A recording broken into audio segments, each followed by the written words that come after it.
watching the progressive kickoff. Titans and Jaguars coming up next.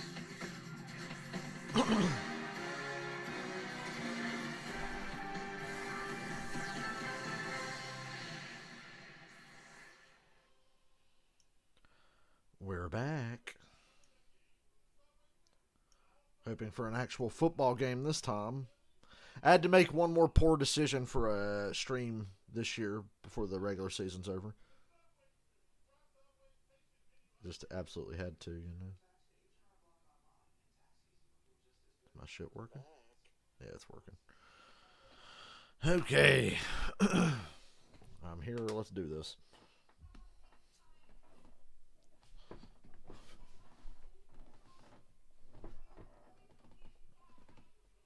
Let's do this.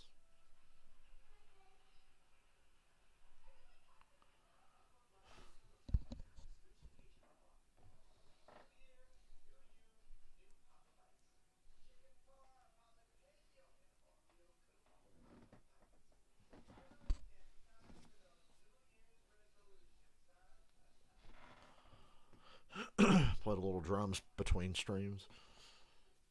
I'm so tired I can barely fucking play. That's how it's been the last couple of days. I'm so tired I suck and can barely do anything.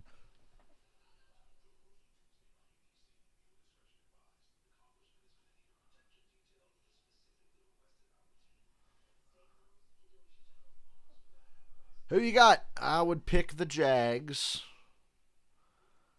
But you never know with the Titans. But I'm taking the Jags.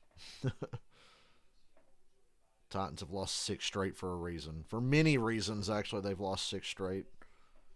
It's about to be 7. It's amazing how you can lose 6 straight and still have a shot at making the playoffs. Also known as the Tampa Bay, the Brady Special. But he just got lucky that he played in a shit division.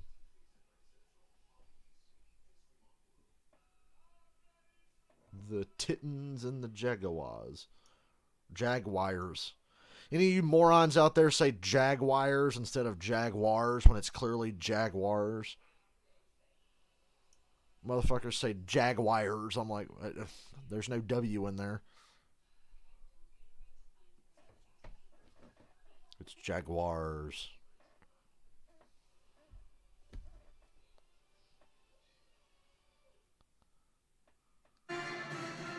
Foosball. Monday Night Football on a Saturday night because Joe and Troy are calling this game.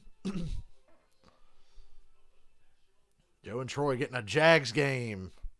The biggest game in Jacksonville in a long time. It's been a while. Not too many of these have happened throughout the history of the franchise anyway. And the Titans get the ball first. Jaguars going all teal. The most plain and boring uniforms in the NFL. Here comes Josh Dobbs to waste all of our times in this really important playoff game. Josh Dobbs is here to waste all of our time and make this game suck.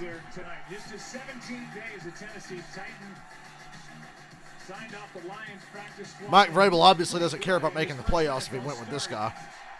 No offense. Sure, Josh Dobbs is a great guy. At least they got Derrick Henry. Load that box. And here they go with Henry. And tackle for a loss. Josh Allen got a hold of him. The other Josh Allen. He wants to make Josh Allen be the other Josh Allen.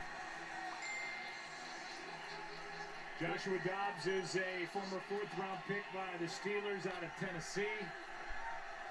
He's with his 5th different Implications abound here tonight in Duval.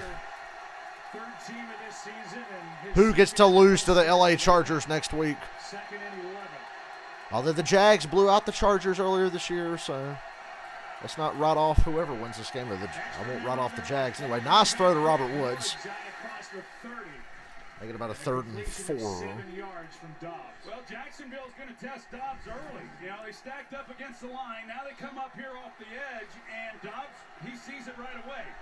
He gets the ball out like he's supposed to make this at least a manageable 3rd down. Big third downs. Jacksonville crowd's loud. The Jags win. They'll have a winning record and be in the playoffs. I think they deserve to win the division if they have a winning record. There's a blitz from Jacksonville, putting Dobbs to the test. He throws it low, and it hits the turf and fingertips, and it's incomplete. Would have been a big gain. Dobbs missed it low. There you go. There's your first Josh Dobbs error, and it cost the Titans. They came after him, Joe. They brought 6 guys. You don't see a lot of blitzing from Jacksonville, but they're going to test Dobbs early, and had he have been able to make a more accurate throw, there was a lot of room in order to pick up that first down and then some. Here's a rookie, Ryan Stonehouse, who could break an 82-year-old record. He's averaging 53 yards per punt. Record set back in. Really disappointing there. Missed opportunity. Free agent from Colorado State. They're hoping he'll boom one here. Boom it.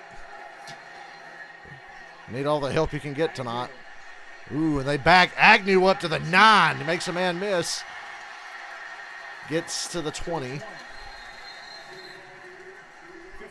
Here comes Trevor Lawrence. Respect the hair as a fellow long hair man. I'm a big Trevor Lawrence fan just based on that alone. Remember when Tim Tebow was on this team last year? He can throw on the run. He's got a big arm. He can do everything. Yeah, it's kind of happened the way that you hoped that it would. He came in last year as a rookie and played for Urban Myers. Survived a rookie year with Urban Myers as head coach. Put Trevor Lawrence in the Hall of Fame. Started to hit his stride mid-season and doing a lot of really good things. Titans have a lot of important pieces back on defense now after a couple of weeks of dealing with a lot of injuries. Over the middle, incomplete, flag in the secondary. Flag down in the secondary.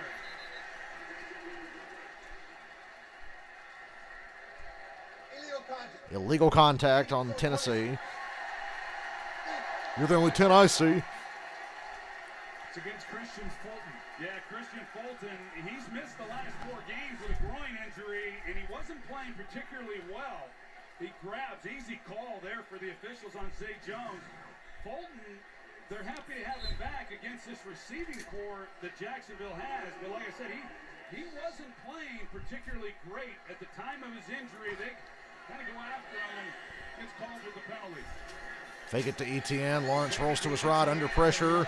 Gets around the edge, throws across the middle, and hits Zay Jones in the shoulder. Incomplete. Take a look at our Star Watch, brought to you by Campbell's Chunky Soup. And we look at ETN and Christian Kirk, who was added from the Arizona Cardinals. AFC South rivalry that nobody cares about. AFC South has to be the worst division in the NFL, even when they're good, even if a couple of teams are good. Nobody cares about Houston. Nobody cares about Jacksonville. Indy has jaded and alienated their fans. I know some Titans fans, though. Toss to ETN, and it's a yard and a half, almost 2. Third down. This is a Titans defense that is number 2 against the run. They're last against the pass. And lately, they're allowing under 3 yards a carry. Yeah, they're tough. You go back, the New York Giants, they ran the ball against them. They ran exceptionally well, 230 yards in that game, but they're about the only ones. And Jacksonville has run the ball this year, but not against the better run defenses. And this Tennessee defense, ETN's had a lot of big games this year. In the run game, it's going to be a real challenge for Jacksonville to get anything going on the ground tonight. Good pocket for Lawrence. He takes the short throw. A Titans player stumbles. Did he touch him before the line to gain? I think he did. Oh, he was tripping and falling and sliding, and I think he got touched about a half yard short of the line to gain. They might have to take a long look at this one. Let's see. When is he touched? Yeah. 4th down. 4th and about 1. And the Jags offense is staying on the field at their own 34, 3 minutes into the game. Old Dougie P. Ain't snapping this. No way. Nah. Take the sneak, though. The middle's wide open there, ain't it? Does it look like he could sneak this thing and get that? He doesn't take the chance. Well, it's a little early to be starting that. He was known for that in the Philly days. So the Titans are going to get the Jags off the field. Titans or the Jaguars take the delay of game. I mean, there are people who have been with this organization with Jacksonville for a long time. Said the best move that Shad Khan, the owner, has made, maybe in his tenure. He's in his 11th year as owner. He's bringing Doug Peterson here to not only calm everything down after a tumultuous, bad year last year, but to mentor Trevor Lawrence. Yeah, and probably based Can you believe Doug Peterson won a Super Bowl with the Eagles? The decision to keep general manager Trent Baalke because They trade punts. paid a lot of dividends. Robert Woods makes a man miss. Wow. Then gets tackled. If he could have got past the second one, he'd have been in good shape. 0-0. Winning you're in. Titans and Jags. This is exciting. It's getting me ready for the playoffs next week. I love playoffs. 17-game regular season kind of drags a little bit. Playoffs, though, I love when that shit really matters.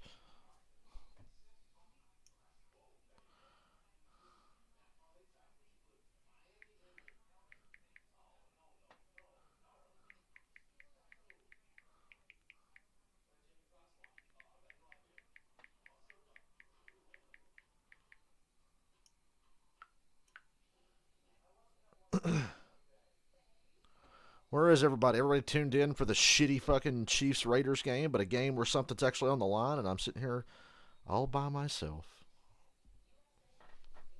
Oh, look at that Papa John's stuffed crust. Fuck. Oh, hey, Dylan. Pittsburgh making the playoffs this year, I think they stand a better chance than they did last year when we all knew they were going to go to Kansas City and get fucking wrecked. And that's exactly what happened. This year, they might give somebody a hard time, but I don't see them going far. Obviously. But at least this year, I feel like, yeah, they might kind of deserve it because the Dolphins fell apart. The Jets fell apart. The Ravens fell apart, but they still somehow clinched a playoff berth because they fell apart too late.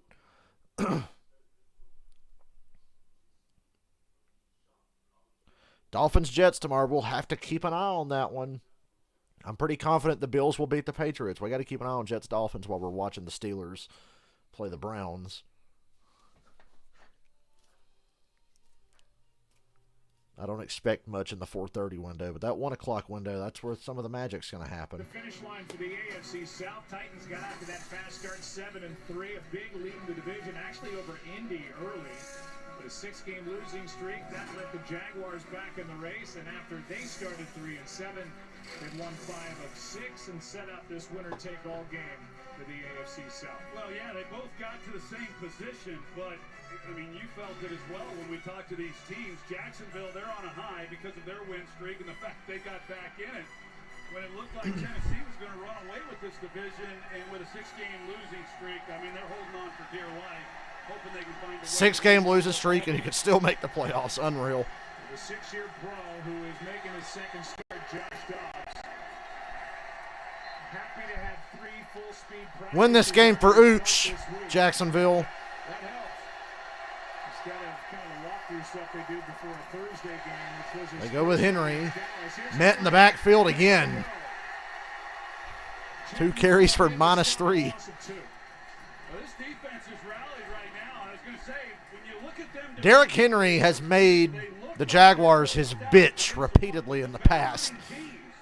have run the football very well against this group, and Derrick Henry did week 14. He had 120 yards rushing in that game, but boy, he's had nowhere to go with the football when he's gotten it so far, and that's not a good sign for Tennessee offensively.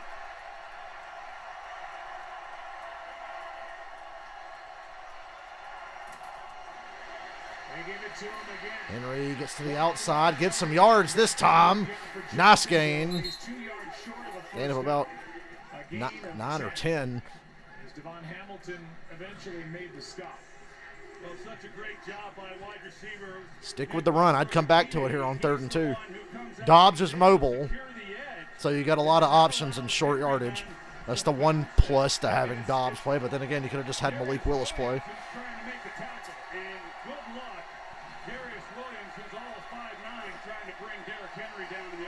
And they are in the shotgun.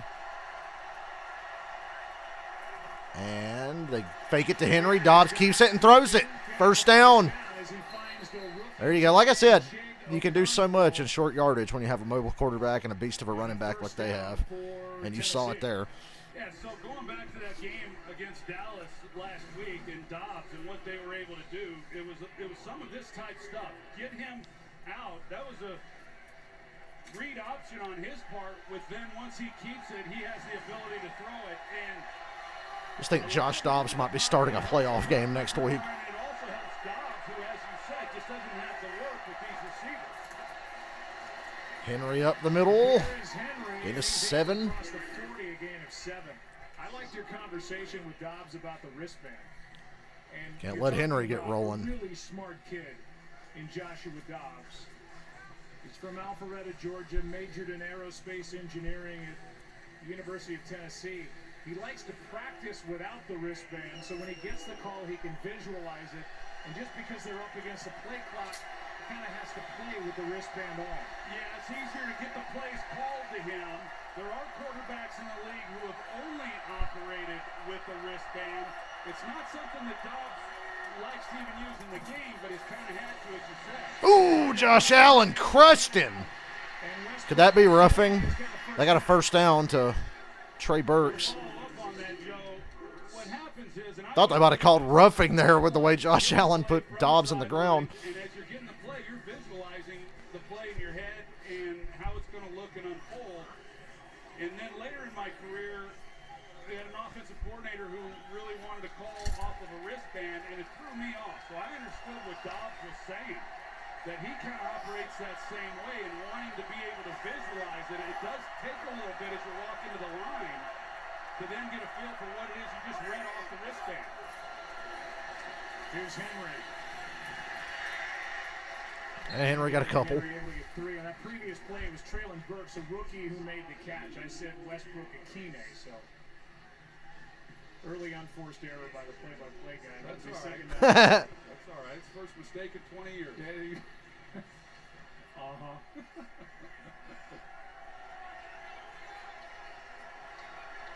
That's a nice drive right here that Tennessee's got going. Yeah, nice drive there. After the first couple of runs where Dobbs just checked out of the game.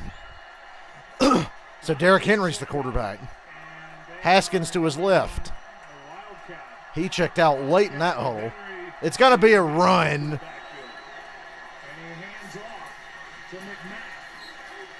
Got about 5. Is able to get 5 yards. That's his first carry of the season. A guy who made his season debut and off IR week 14 at home against. Not even across midfield, but you got to be impressed. They managed to get some first downs. Stay in short yardage. For Tennessee, they like to use multiple tight ends, and they've gone with multiple tight ends on this drive, and they've lined them up for the most part on the same side, and then they've run to that side right in behind them.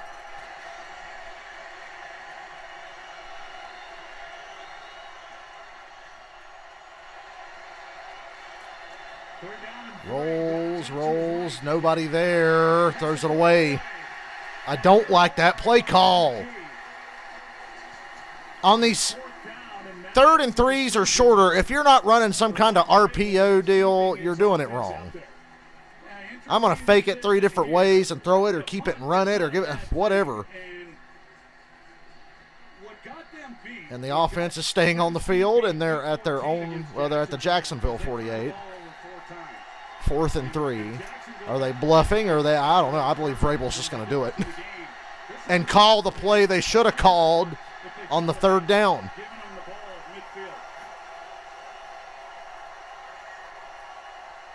And they're going for it. And they just call a straight drop. And it's caught Boston Hooper, first down.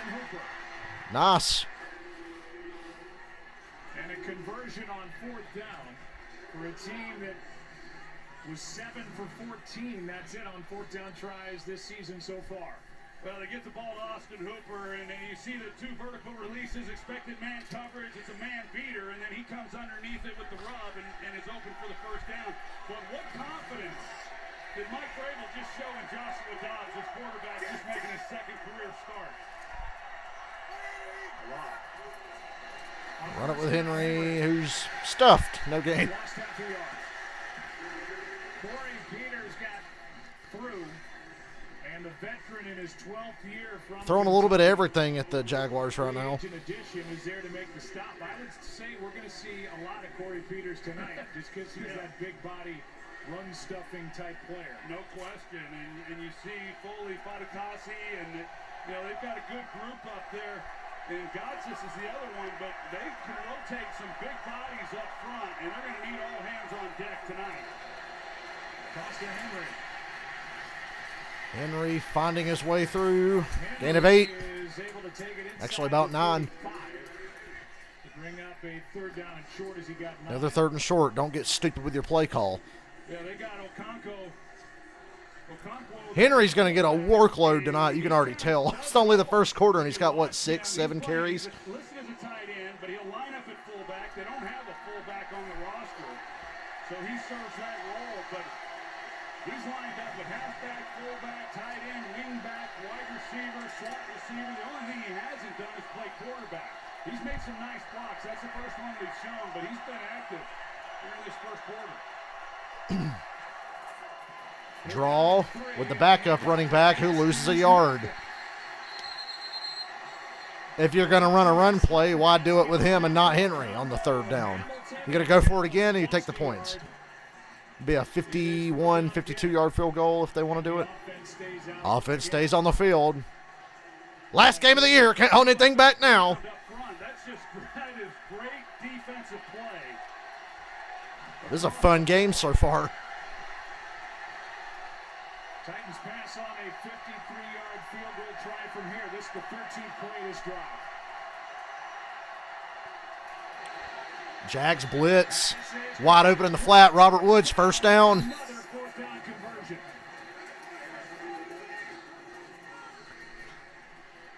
Well, they're 2 for 2 on 4th down. Titans playing to win. I knew Vrabel was going to get his guys ready to play. No matter how bad they've looked the last 6 weeks, the quarterback carousel, all the injuries, basically threw the game against Dallas and still were competitive.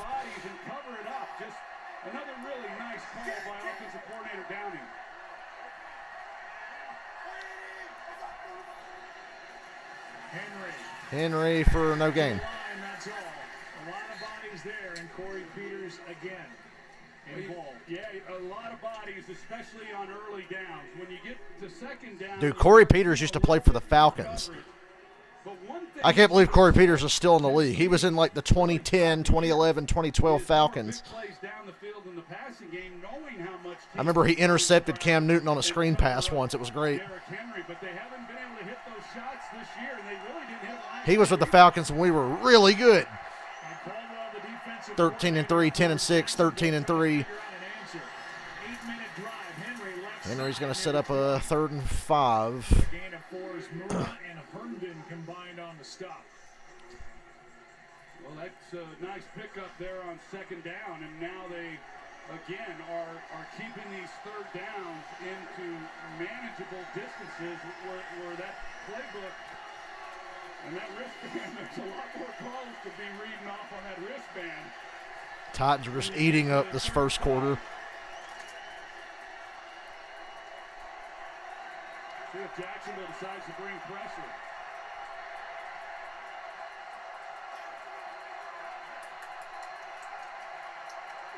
They just get the snap off. Jags blitz again. Dobbs sidesteps it. He's going to run it and get the first down. There's a flag. First down. It's holding on Tennessee. He sidestepped a blitzer.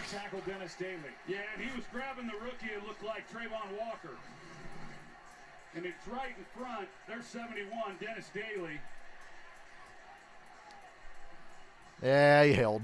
That's a hold. Well, he gets the hold, and the thing about it is Dobbs got some ability to escape, and if he just doesn't get the hold. Good awareness by Dobbs protecting the ball there. It's a shame they're backed up now. Take a short play, take the field goal. So that takes away the first down carry by Dobbs. Unless you get within 2 or 3 yards, then you just go for it again, right? You've made it this far. Take care of the ball. Troy's right. Like I just said, take care of the ball. Something smart, something short, something cheap. You can get some points. They take the short throw. What the fuck is that? That's an illegal forward pass is what that is. What the fuck was he thinking? I don't know what he was thinking. So that was a design play. The Jags or the Titans are pulling everything. Guy there to make the play, and the mic's not on for Bill Vinovich, but that's an illegal forward pass. Illegal forward pass, 5 yards from that spot. He was gonna try to lateral. I think he gets spun here as he goes to lateral. Yeah. I guess the idea is if he doesn't get tackled, that wasn't gonna get a first down anyway. You know, the plan, he's trying to get a grip of it here, and just Darius look at Tennessee pulling out all the stops. Messes the whole thing up, and he's still a little showtime there. They're lucky they're still in field goal range, but it's a 51-yarder for old Fat Randy. 51 yards, right down the middle. 3-0 Titans. What an entertaining series that was. A drive that took almost 10 minutes off the clock from Mike Vrabel's Titans. We lead by 3. It was a lot of time and a lot of work for 3 points, but it was entertaining. If you're going to kick field goals, might as well make it entertaining. You hear that? Pittsburgh Steelers. I'm going to have to watch one of those games tomorrow.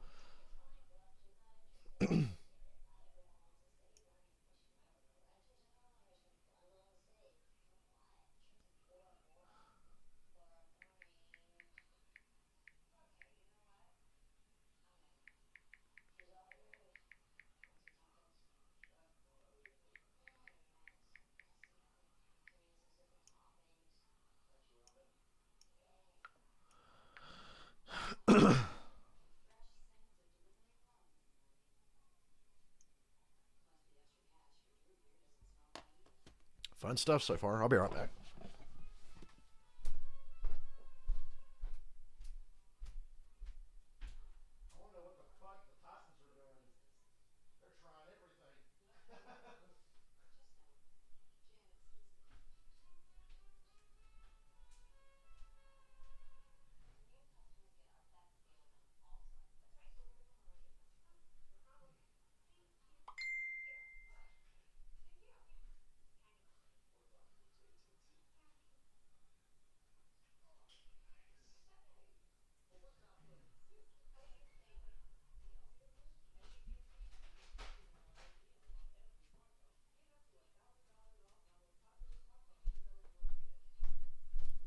Titans are definitely bringing it.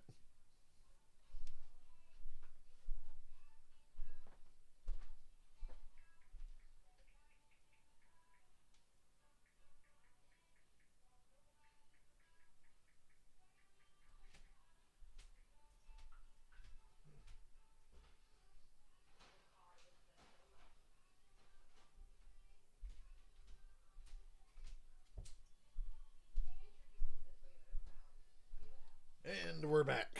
Tonight's aerial coverage brought to you by Goodyear. Great scene down below. So they may get the all-time biggest crowd in the history of this stadium. It's in its 28th year as home to the Jaguars. Standing room only, and Dobbs put together a long drive. 17 plays, 51 yards, and 1 second short of a 10-minute drive that ends up with 3 points. Yeah, that's the only disappointing part for them. Really great job of ball control.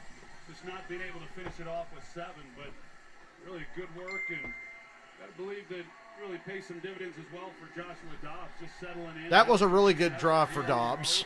6 of 8, 39 yards. The play calling was mostly effective. Agnew, watch out. Almost got to the 30. I love Agnew. Jamal Agnew's so good. He's kind of a do-it-all player. For the Jaguars, Welcome back to the game, Trevor Lawrence. It's been about a half hour since we saw you. This season, you see the start of the year and the way he's finished, leading the NFL since week 9 in accuracy with a completion percentage, 14 touchdowns and just 2 interceptions. Yeah, he's been hot, and I thought it was interesting when we were talking. Of course he's hot, Troy. Look at that hair. Around the time when people started to question whether or not he was the Respect guy, the whether he hair. was and could get it done, that it kind of got his attention. This is a quarterback who's had success at every level. Good throw. Gain of about 5. His improvement this season. Oh. I finally had to hit a point where it just, didn't matter to me anything outside of here, what anyone else thought. I really just wanted to be. Yeah, there's a game going on better for our ESPN. teams. I mean, you've seen what we've been able to do the last 2 months, and I knew we had something special. We had the guys to make a run, and it started with me though. If you don't have a good quarterback, you're not really going to be able to do much in this league. So, that was my mindset. 2nd and 5. Because, like I Could said, be the last play of the not only quarter. has he had success, he hasn't had those tough moments, those down times like he. They run it with ETN. First overall pick. Trip. Got a lot of stumbling and tripping going on tonight. He gets the first down, though. After a 5-yard completion to Christian Kirk, ETN gets 7 and a fresh set of downs for the Jaguars. Yeah, and just to follow up, I think it hardened Trevor Lawrence a little bit, and whatever it was and however it happened really doesn't much matter to anyone, because the way that he has played has been phenomenal. I mean, he's made good decisions. He's been smart with the football. He's protected it, and he's made plays. And it's why they've gotten on this hot streak and have put themselves in this position. And they are going to be a force to be reckoned with in the AFC South from this point forward for quite a while. Second quarter coming up, 3-0, Tennessee. 3-0. Seriously, where is everybody? This is an important game.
Dylan, did you simulate that next game in our franchise yet? You totally should.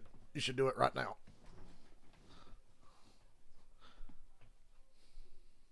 We accidentally picked 2 teams that were playing each other again.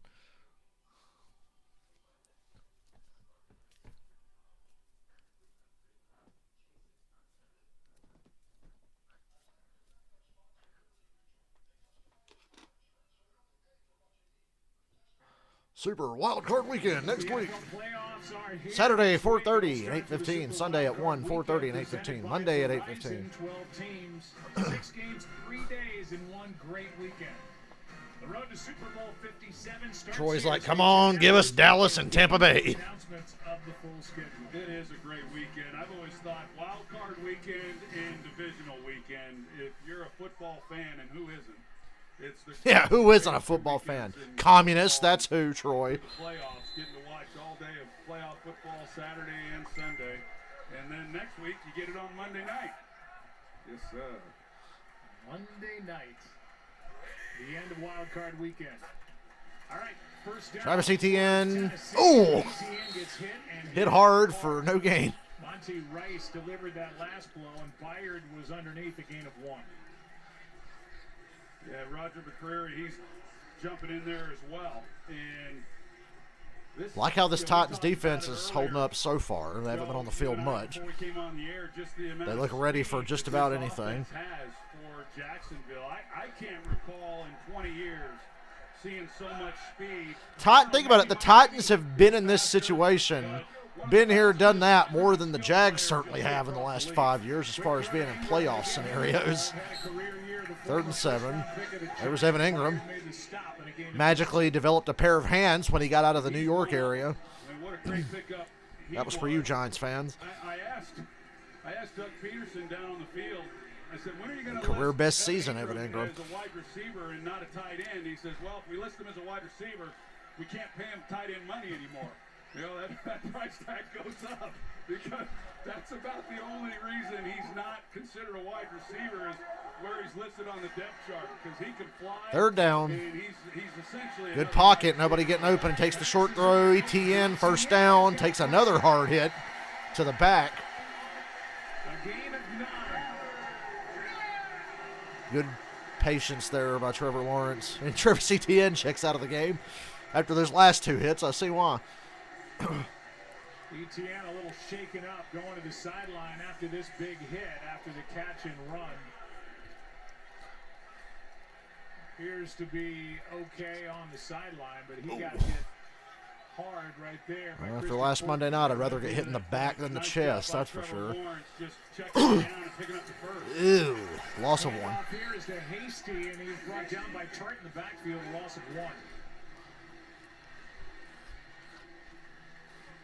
And so far, just 8 rush yards for the Jaguars as we're into the 2nd quarter here. Yeah, it's they had a tough time in the first meeting running the football against them, and like I said, that's nothing against Jacksonville, but outside of New York, Giants, nobody has been able to run the football against this defense. I mean, they are really stout.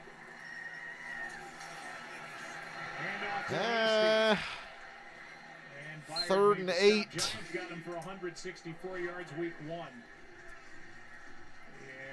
Nobody's gone over 70 yards. Titans not letting them get away with the run game. On the ground from that point on. Well, I've always believed that teams take on the identity of their head coach, and there's no question that this defense for Tennessee takes on the personality of Mike Vrabel. I mean, they are tough, they're disciplined, and they challenge people. And they would be a lot better than they are currently if they've gone through a number of injuries. It's amazing how many injuries. 3, 4, 5, 6, 7, 8, 9, 10, 11, 12. Yeah, they had 12. They let Jacksonville call the timeout, though. Oh, no, they called the penalty. 12 men in the huddle. 3rd and 13 now. Before that 3rd down play, they had 12 men in the huddle, and so that drew the flag and the 5-yard penalty as Trevor Lawrence was walking to the sideline really before the flag came out. Which brought the ire of Mike Vrabel, because it should have been a flag when there was 12 in the huddle rather than... I thought they had 13 for a second. There you go.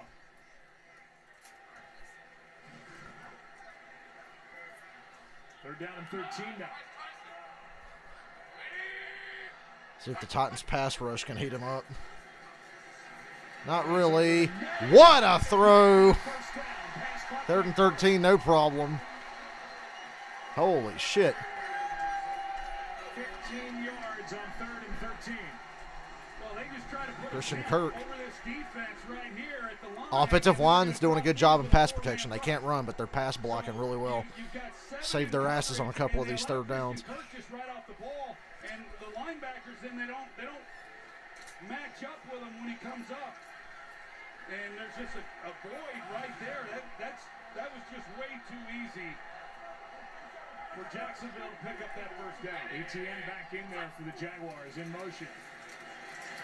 Lawrence, Zay Jones up to the 30.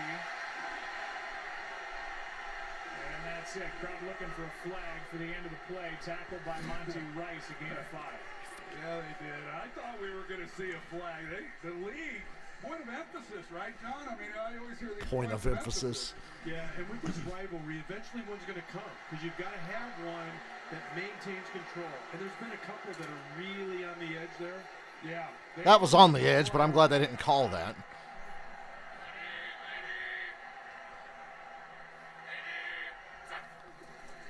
No flag, so 2nd and 5. And Lawrence. Travis Etienne takes another fucking hit. They're wrecking his ass. Did Greg Williams put a bounty on Travis Etienne or something? Is he like an undercover agent for the Titans right now? Encouraging this? Could have tried to force something on the outside, but instead he comes off of it to his back, and just a nice pickup. Just not always easy to do, but that's some of the maturity that we've seen from Trevor Lawrence through this season. Biggest game of his career so far. Travis Etienne was better off not playing last year for Urban Meyer. Oh, no. Tennessee's ball. Dougie P., what are you doing?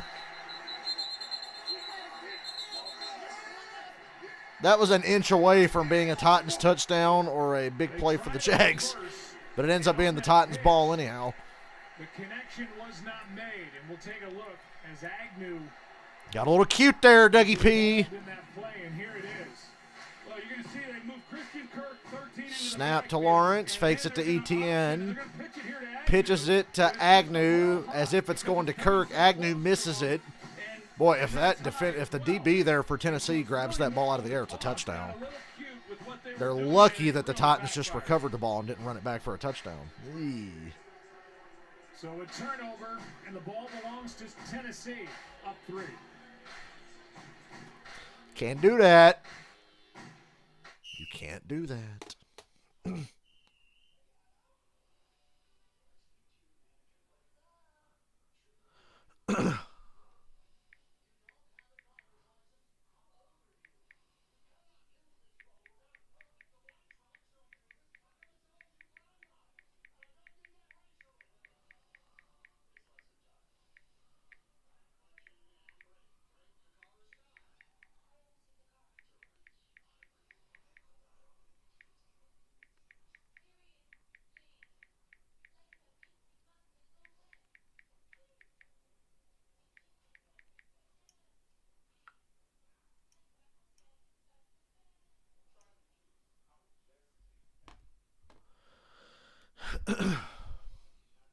What an unfortunate mishap.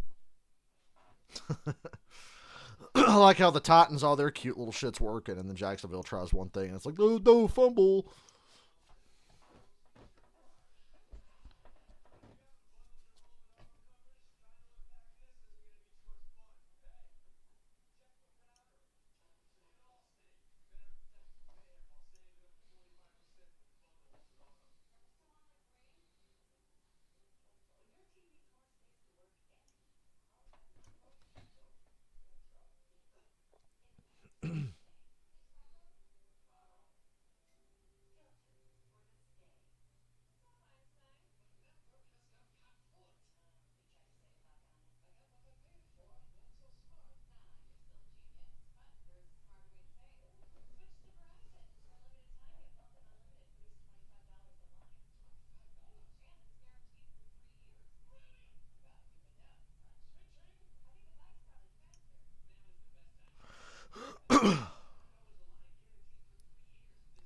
Let's just hope that Damar Hamlin surviving what happened to him is a sign of good things to come in 2023, right?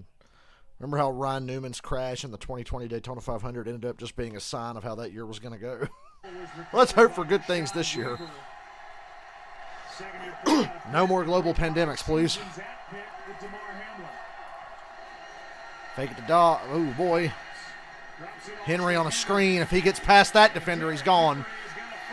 They were able to squeeze him to the sideline, but a big gain anyhow. A catch and run of 19, but back to the turnover we go.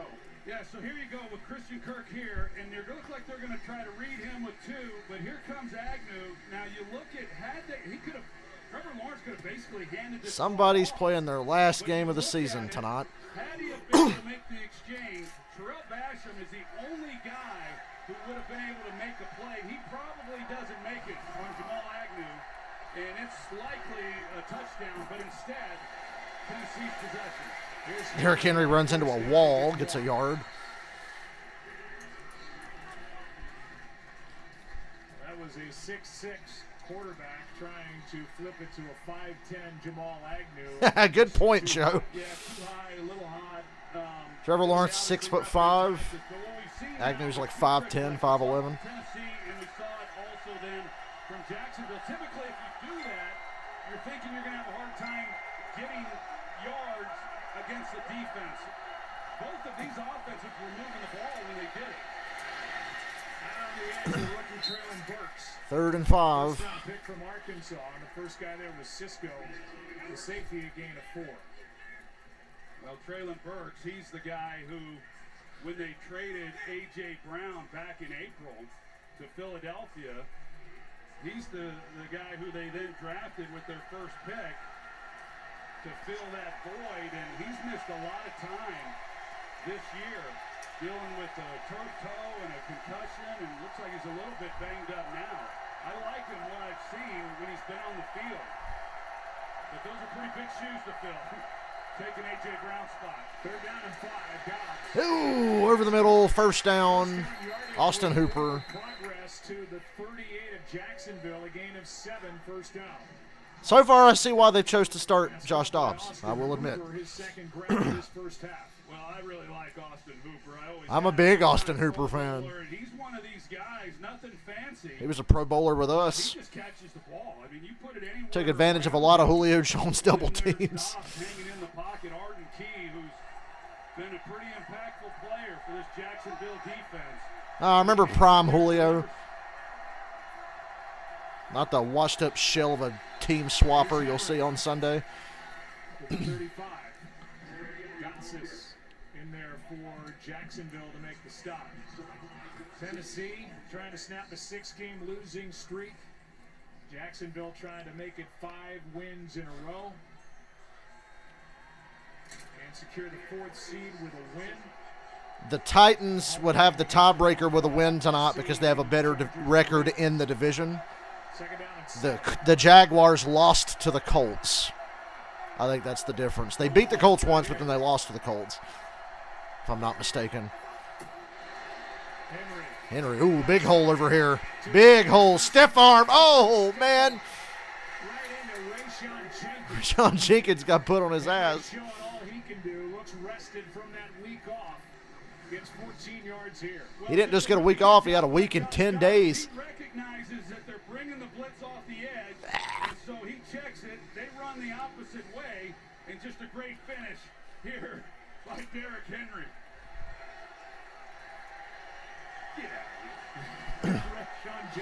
Still not as bad as the Josh Norman stiff arm that we all remember from 2020. Dobbs fakes it. Going up top. Oh, touchdown. Okonkwo. I love saying that name. Points off the takeaway. Well, they put Jiggle Okonkwo in at fullback, and they know they're going to get the matchup they want. They get man coverage. As the game goes on, it's like they're opening the offense up more for Dobbs. Kind of lulling the Jags in with all these runs and sweeps and short throws and play actions and bootlegs. Now he's just fucking throwing it down the field. Had a touchdown against Jacksonville week 14 in Nashville and gets a big one here tonight. 10-0. The season overall and a 21-yard completion from Joshua Dobbs to Jiggle Okonkwo. Did you expect this? Tennessee on top, 10-0 in Jacksonville.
Be right back.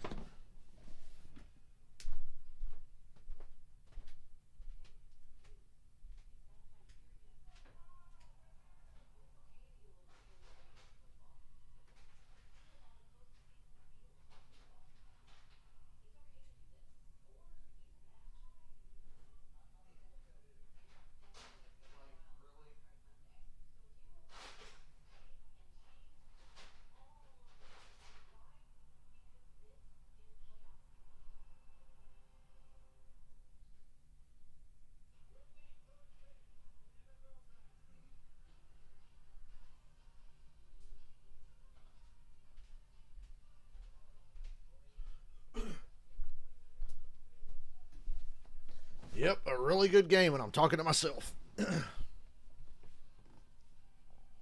Oh, well. I'm entertained.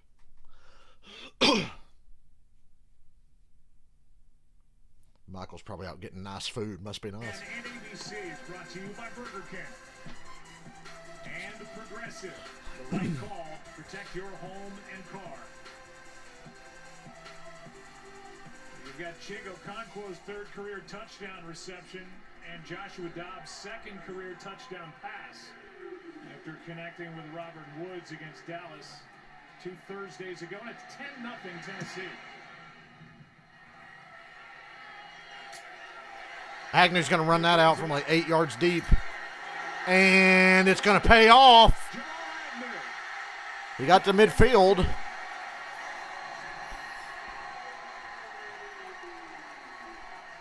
That is a 54-yard return by Jamal Agnew in instant life for the Jacksonville Jaguars. Yeah, they had to re-energize this Jacksonville crowd after that score, and just a middle return by Jamal Agnew, and he hits it. This guy's got home run speed and sets this offense up beautifully. A season-long 54-yard return. And the longest allowed by the Titans as well. And you can see he can fly. Showed it there. Former Detroit Lion as... Hey, we're going back to a little flip play to ETN. Got about 5 yards. With a nice gain on first down of 5, tackled by Amani Hooker. Well, we talk about Evan Ingram out there as a receiver. He's out there on the edge, giving ETN an opportunity. What a year Evan Ingram has had. He's been really impressive. He's always had all this ability, but just a career year for him this year.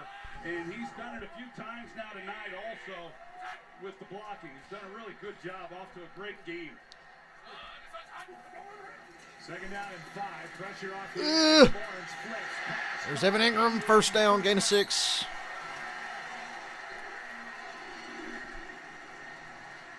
6'3", 240 in his 6th year,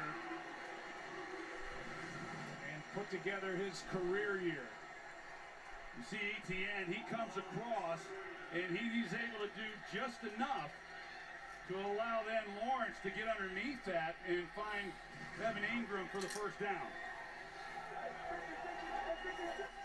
Hasty in the backfield next to Trevor Lawrence. Go too high, and that ball was forward, out of bounds, incomplete, 2nd and 10. All 3 new guys with career years for the Jacksonville Jaguars. Christian Kirk. I imagine that Urban Meyer's going to give an interview in a couple years taking credit for how good the Jags are now. It says a lot that their top 3 receivers. He's going to say, I left him in pretty good shape. And that's why I say I think general manager. Is that what Jeff Fisher said about the Rams? He left them in pretty good shape. He shelled out a lot of money to get those guys hit. Ooh, Trevor Lawrence. Yeah. That was a long 5-yard throw. I mean, that was like a 40 I thought he got hit as he threw. for 4 yards. That's the stuff I used to see Brett Favre do back in the day. I mean, that's not Brett who? I mean, that guy that stole money from all these poor people, and for some reason nobody's talking about it? Peterson was over there, and he's like, no! Well, if anybody knows the days with Favre, it'd be Peterson. Yeah. Well, there's a look at Trent Baalke, the general manager, and There's a stink bug crawling on my TV. Welcome to North Carolina. 3rd and 6. Did a lot of good stuff this past offseason. No negative plays. Quarterbacks and guys get the ball to. They're down in 6. Pass caught. Evan Ingram, first down to the 25. Evan Ingram's money right now. $93 million in guaranteed money of Shad Khan's money. An owner that's not afraid to spend, and all these guys, big-time contributions. Jacksonville, I don't get to see that many home Jaguars games and watch them very closely. They really spruced that stadium up. It's a nice place. And checks it down. That's the hole then. And he's able to get the ball to Ingram and pick up One of the older stadiums now, but it's pretty nice. I think both quarterbacks really. Is he asleep? Here in this first half of Is Shad Khan asleep? and making some good decisions. He must be coming down off all the coke his son gave him. Lawrence keeps. Ooh, boy, look at that pocket. Touchdown, Christian Kirk. The offensive line is making all the difference. Back in the game. Hey, there was Tony Khan. I saw him. Hey, Shad's awake now. Owner Shad Khan liked that one. Watch this protection because in order to be able to get this throw to Kirk going all the way across the field, look at the time that he has to just Wide ass open. on the other end of it, Christian Kirk is in a foot race with Roger McCreary, the rookie. And because he's outside leverage with him going on a Great high kick angle, return. Scoring drive. 10-7, Tennessee. great execution, got the coverage they wanted, and Lawrence hit it. All set up by that 54-yard return. At least one of these games today is competitive. 25 yards out of the right hand of Trevor Lawrence into the waiting arms of Christian Kirk. Good for you, Trevor Lawrence.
You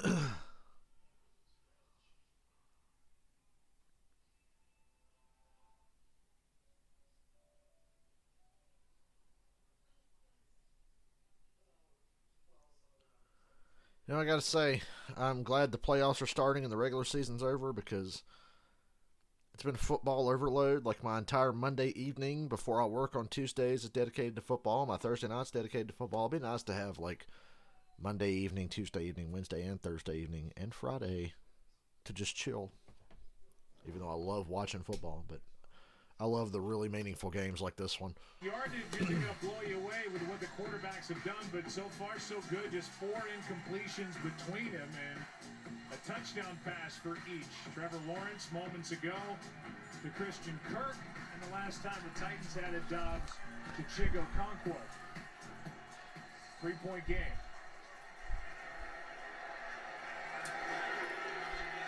This one is popped up short. Chestnut on the return. And Titans get a solid return near the 30. Well, Joshua Dobbs has had a long and winding road for a guy in just 6 years in the league. A 4th-round pick, 2017 by the Steelers. 4 great years at Tennessee. Regular season debut in 2018. Traded to the Jaguars. Waived, picked up by the Steelers. This year he's been with the Browns, the Lions, and signed off the practice squad of the Detroit Lions by Tennessee on December 21st, just his 17th day with the organization. He's trying to help win the division with a victory. False start. Well, there was a false start. Hello. Late whistle on that. False start. Offense number 85. Flag ground penalty. I couldn't be more impressed with what I've seen of Joshua Dobbs tonight. I thought what he did in that game against Dallas was impressive, but here this evening, He didn't stink up the joint against the Cowboys. I've been overly harsh on him, obviously. He's proven me wrong. I don't mind being proven wrong. I'm not going to double down and say, well, he still sucks. You know. No, I save that for Justin Fields because he does still suck. So he stiff-armed earlier is there in the first guy to hit him. The Titans opened this game with a 3-and-out. Titans go no huddle. 2:15 to go in the half. Possession just under 10 minutes, and then a 7-play drive that ended on a touchdown throw to Okonkwo.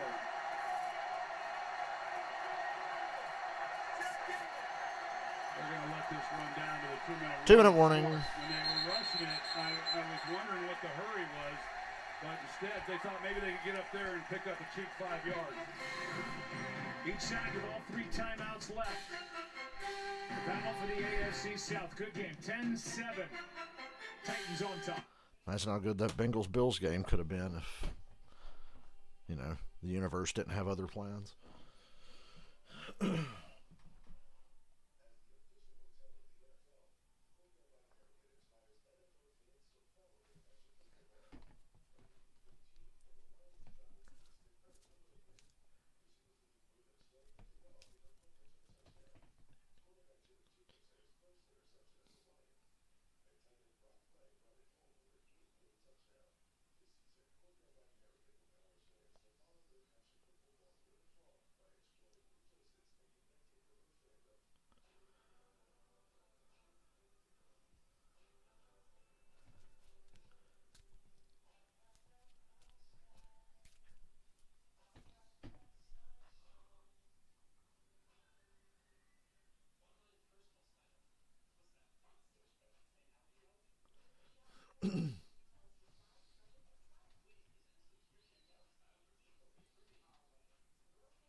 Wherever you guys are, there's 3 of you here. Hope you're having a good night. Last Sunday of the regular season tomorrow. We made it through another one. I always look back and say, you know, it sucks that the global pandemic hit when it did, but thank God it didn't hit during football season. That would have been absolutely devastating.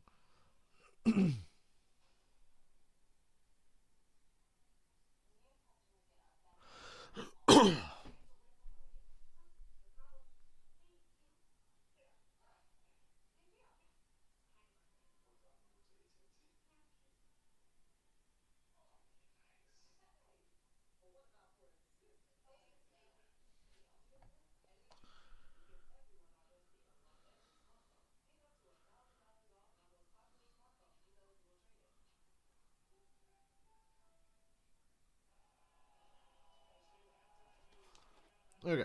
And Sean McVay. Yeah, the Sean McVay rumors are starting. He might be going into a career in television, followed by a career in television where he will no doubt be the center of all head coaching vacancy rumors for the next 15 to 20 years, just like Bill Cowher. Welcome to the club, Sean. If you do decide to step away from the Rams and leave them in the fucking mess you've left them in, at least you got them a ring to justify it, so can't really complain. But boy, the Rams are in a fucking mess right now. And make it 3rd and 8. Timeout, Jacksonville. We get a timeout from Doug Peterson.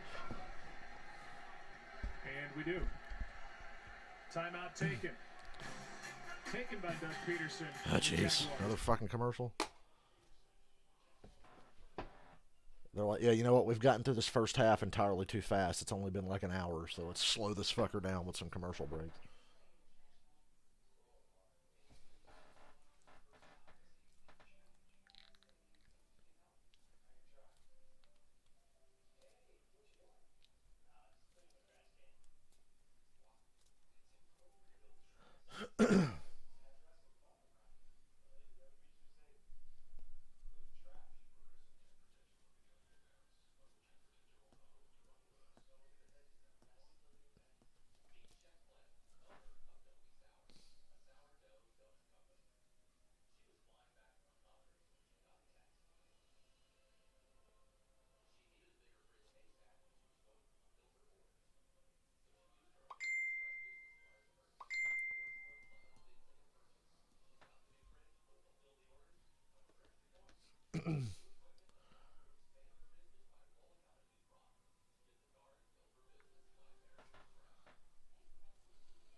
Dobbs and some of the good things that he's done here in this first half, recognizing the blitz, making the checks at the line of scrimmage, putting them in favorable positions in the run game, and then also just being patient within the passing game, taking the easy throws, and then when you get your looks, as he did here, with Okonkwo against Aluakon, the one-on-one matchup, he delivers a strike. So he has been red hot, has done a lot of ESPN, I'm looking at a black screen. There we go, it's fixed. Right now is Vrabel has shown a lot of confidence in him, going for it on fourth down. Now 3rd and 9.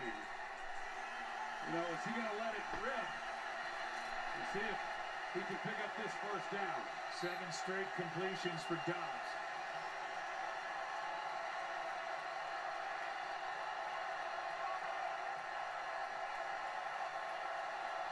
Third and 9. Big turning point right here, possibly. First down, Austin Hooper. And out of bounds, saves the timeout. That's 8 straight completions Wow. for Joshua Dobbs.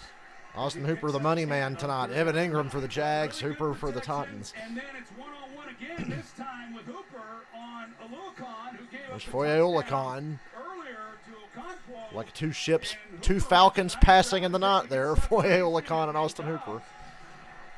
Which is what he's done all night. Two guys I thought very highly of when they played for my team. With 2 third-down conversions now in this half and a 4th-down conversion. Here's Henry. They're playing Henry pretty fucking well. He's moving the pile right now, though. God damn, he got 5 yards. All right, no huddle on the ball. Minute and 40, save the timeout. No huddle. No huddle on the ball. Jacksonville is loading up against the run, and you know it's been pretty tough sledding for Derrick Henry. He had the 14-yard run and a lot of runs that just really haven't gone too far. But this was a nice pickup on first down. But on early downs, they've got the one-on-one matchups. Now they're going more. Well, they're dropping them down again here. The safety, but you got one-on-one at the bottom. Dobbs on the run. Can he beat the defender to the edge? He will. First down, out of bounds, minute and 5. They're at the Jacksonville 44. A gain of 11, Troy. You would have to think that to hang around as long as Dobbs has hung around without playing much, you have to have all the intangibles. The intelligence is obvious. He's a tell-him-once kind of guy, but there's more. He's got the presence. He's got the ability to run a huddle. These guys are believing in him, and that belief has got to be growing in this half alone. And there is a big difference between making your second Titans are definitely playing inspired football. Dobbs has a lot to do with it. your second start as a first-year player. Back to Henry. They still got 3 timeouts. They can sit here and run it with Henry all they want, really. I'd take a timeout here. Timeout here, E. Timeout here, E. They do. Eventually, that's got to wear down the defense. Well, it generally has. It generally has with Derrick Henry. When you get into the fourth quarter, he has worn defenses down, and that's when he really starts to run the football really well. But this year, in the fourth quarter, he's averaging just 3.5 yards a carry. So he hasn't had the fourth quarter production this year, but yeah, you just keep handing him the football. You got to believe that these guys that are having to tackle him over and over and over, you just get worn down. Timeout by Tennessee, and you referenced it earlier. 7 starters took a seat in their game last week. It didn't matter. They were willing to have a 6-game losing streak if Mike Vrabel got a chance to get a lot of important players some time off. They've been racked by injuries all season long. And especially for Derrick Henry and his bad hip, it looks like that time off has really paid off. No question. 2nd and 5, Dobbs. In the middle, Hooper again. Down to the 24. No huddle here. On the ball, on the ball, on the ball. 48 seconds. Under 50 to go. Save those 2 timeouts. You're good. You're at the 25. You got 43, 42, 40 seconds. Snap the ball. Step up. Dropped. Out on the edge. Well, it was broken up. 35 seconds. Darius Williams, a free agent pickup from the Rams, knocked it away. That stops the clock with 35 seconds left. 2nd and 10. It looked like Darius Williams, he was in soft coverage. Couldn't tell if it was a drop or if Williams got his hand in. I thought the ball was in a pretty good location, bringing him back down the sideline. Shout out to Ooch for saying in the preseason that he picked the Jags to win the AFC South. They can prove him right here tonight.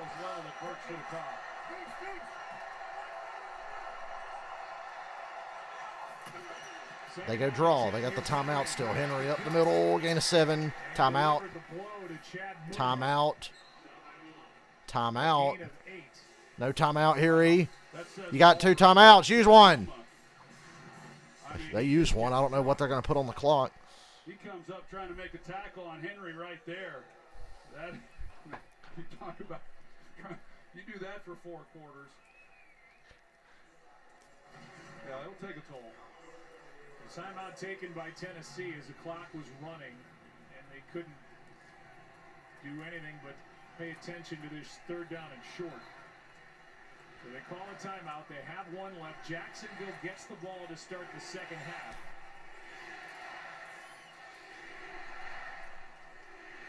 Derrick Henry has run the ball 17 times in this half. Jacksonville has run 20 plays on offense total. 3rd and 2. They waited till 23 seconds to take that fucking timeout.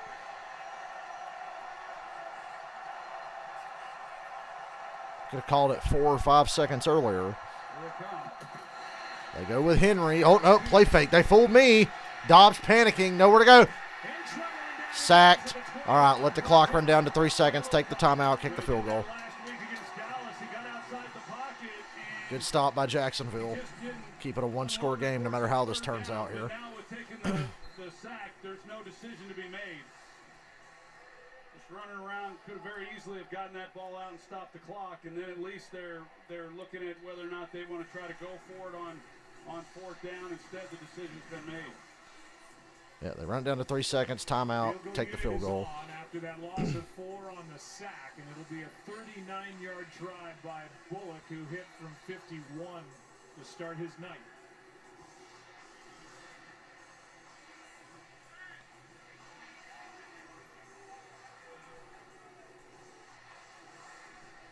Jaguars get the ball to start the second half.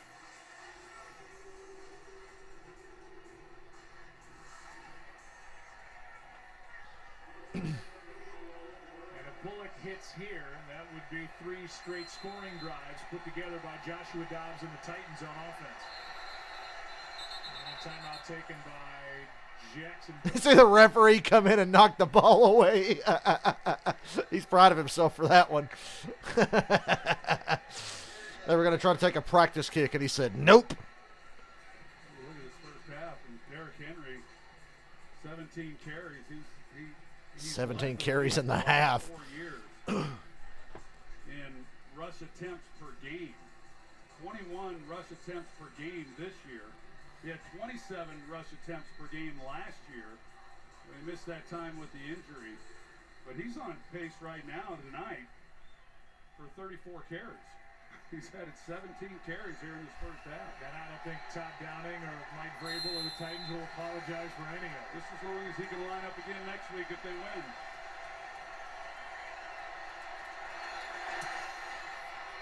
(13-7) at halftime. Tennessee on top. Jacksonville gets the ball. As we go in for halftime. For a team that lost 6 straight, they're playing pretty well. And to be on their 3rd quarterback. 2 touchdowns in the first half, one by the rookie Chigo Conquo from Joshua Dobbs and the other by Christian Kirk on the 25-yard completion from Trevor Lawrence. And this is a 13-7 game at the half. Let's send it down to Lisa Salters. Doug, I know you're going into the locker room down 6, but what did you like about the way your team responded from the turnover, starting with the kick return? They got you 7 points on the board. Yeah, that was a big kick for us. Obviously, it was to get Jamal going. But it was good to see our offense. I mean, we struggled early in the football game. We turned it over down here in the high red area. We can't do that, obviously. But it was really good for our offense to rebound. Christian made a great route. Good throw by Trev. More of that's got to come in the second half. This is a big moment in Trevor Lawrence's young career. What are you seeing from him so far tonight? So far, pretty good. There's some things we got to get him to calm down and just breathe a little bit. I think there was a little bit of excitement early in this football game, but he's really settled in now. We'll talk to him here at halftime. Be ready to go. Thank you, Doug. Thank you. Guys. 54-year-old head coach, winner of Super Bowl 52 with the Eagles, and energized by this young team. He told us 6-point game at the half. Stay tuned. All-State halftime. We got a whole half to go. You guys see the Florida man in the pregame doing the badass national anthem on the guitar? That was pretty sweet.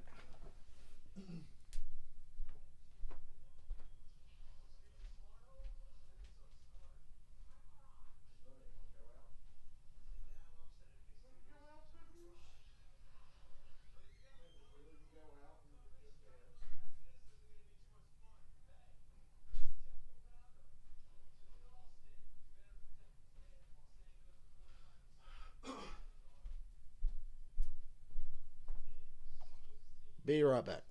Welcome to the All-State halftime. The Titans were so excited to hit the reset button on the last 2 months. They came in rested, and boom, they set the tone early. Without a doubt, offensively, they're controlling the football game. Their physicality shows off every time they step on the field, controlling the clock, controlling the time of possession. They want to run the football with Derrick Henry. It's not about the yard, it's about the touches. 17 carries in the first half. They're going to make Jacksonville bring the safety down, and then Josh Dobbs gets one-on-one coverage and hits a concourse. This has been a master class of coaching for the Tennessee Titans. Yeah, it has. And you talk about what the Jaguars have been through. They turn the football over, and then they come back with an answer right here from Trevor Lawrence. A stair step all the way to the end zone by Christian Kirk. I think we actually saw Trevor Lawrence open up, yes, and start to play more freely after the turnover. He had one throw where he went off to the right, threw it all the way back to the left. Just a beauty. I think he settled into this game like Doug Peterson. You heard Doug Peterson. What do you want to see from Trevor in the second half? I want to see more of that. I want to see him continue to get his weapons involved, whether it's Christian Kirk, Evan Ingram, Zay Jones, or Marvin Jones. They have the weapons to get it done, but they cannot turn the football over and play Tennessee-style football. Without a doubt, and if you're a Titan, you got to get pass rush on Trevor Lawrence. He started to look very, very comfortable. They have to get after the quarterback. Well, if Trevor Lawrence can do it, if the Jags can win, it'll be one of the best turnarounds in NFL history. On the other side, our crew in New York will take over with big news on the coaching front and the potential future. Hey, what's up with Sean Payton and Sean McVay? What's going on? Viewers want to know.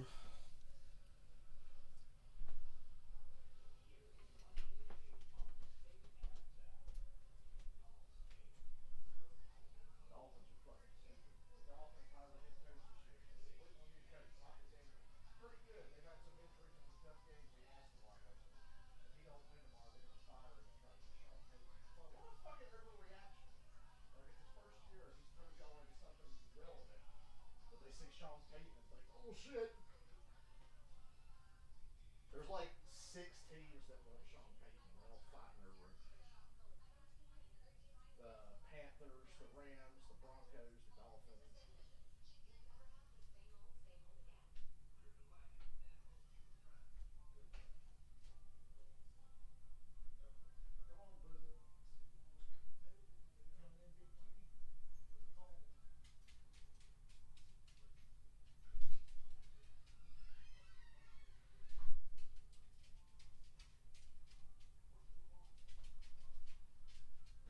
Come on, bud. Come on, bud.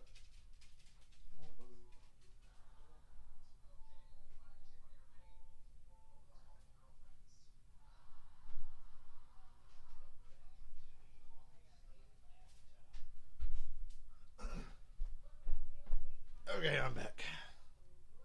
Oh, Adam Schefter, what do you got? All right, thanks very much, Sam. The Denver Broncos have received permission from the New Orleans Saints to interview their former head coach, Sean Payton. Sean Payton was like, as soon as Drew Brees fell off, he's like, I'm out of here. Compensation, which would have to be worked out if Denver decides to go and hire Sean Payton. So Denver's going to have to trade even more picks away to get a new head coach to get Sean Payton. All they gave away for Russell Wilson, they're going to have to give more to get Sean Payton. The two will make plans to get together at some point in time. Meanwhile, Rams coach Sean McVay's immediate future as the Rams head coach is in limbo. Sources believe McVay will take some time after Sunday's regular season finale against Seattle to determine whether or not he'll return in 2023. Been a long season for the Rams, lots of injuries. His first losing season as a head coach in Los Angeles. I think Sean McVay's going to want to get away and do some thinking about what he would like to do in the future, Sam.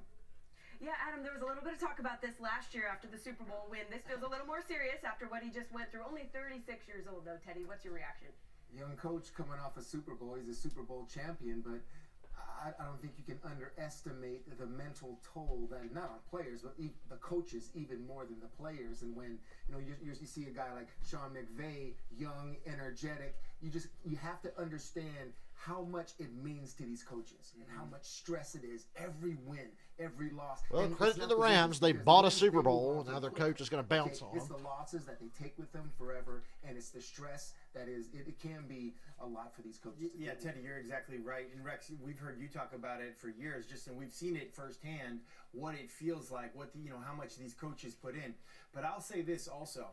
Every offseason, there's usually somewhere between 6 and 9 head coaching openings, right? And there's always a shocker. There's always a surprise, right? And to me, it makes sense, but this is a big surprise. I mean, Adam Schefter reporting this tonight, 5-11, the year that they've had, it's tough.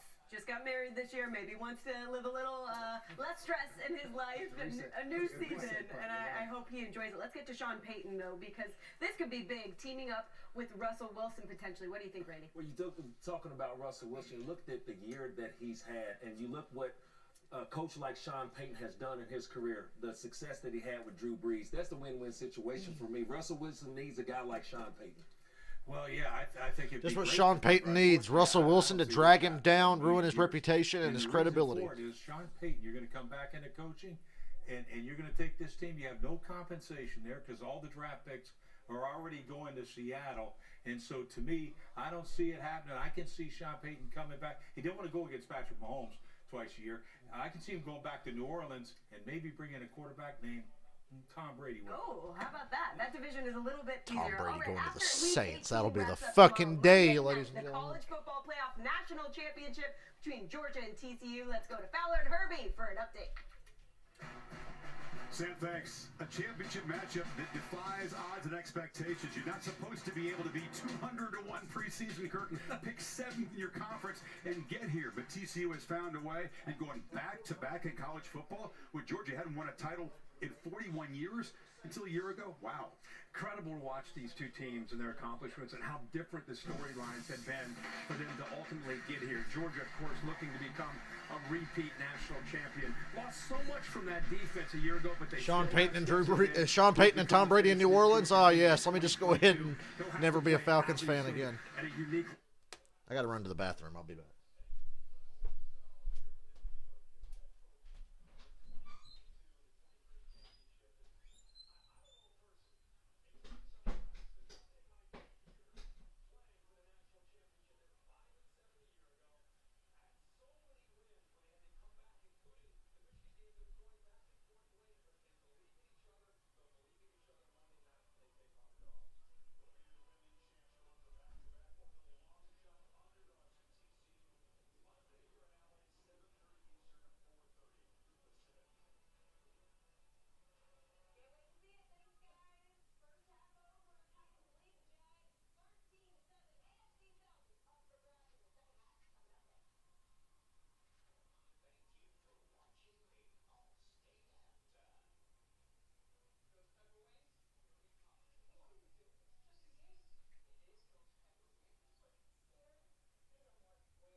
So funny. There's, excuse me, little pieces of cat food on the dryer. We keep the cat food dish up on the dryer, so it's up out of the floor. And there's little tiny pieces of cat food spread across the top of the dryer because Ozzy likes to go in there and sort the food. He'll reach in and scoop some out with a paw and go through it and decide which ones he wants to nibble on.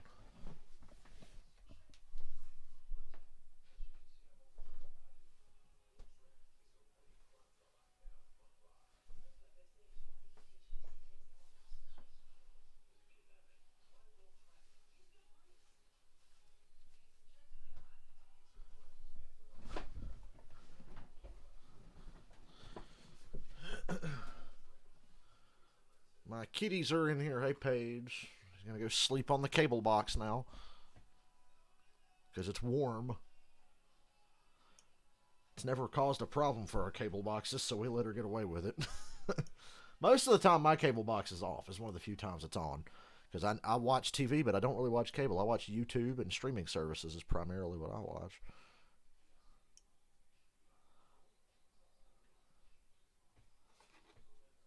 Companies who have agreed to review new. Oh, I thought the game was coming back on. It was a stupid commercial.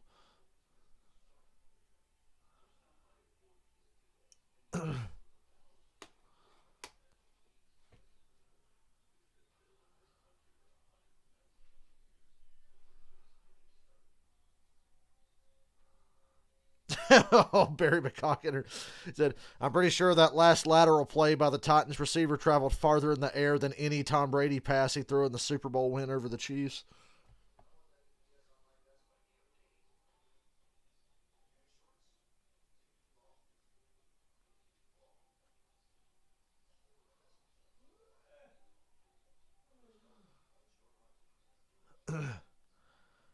He may be right.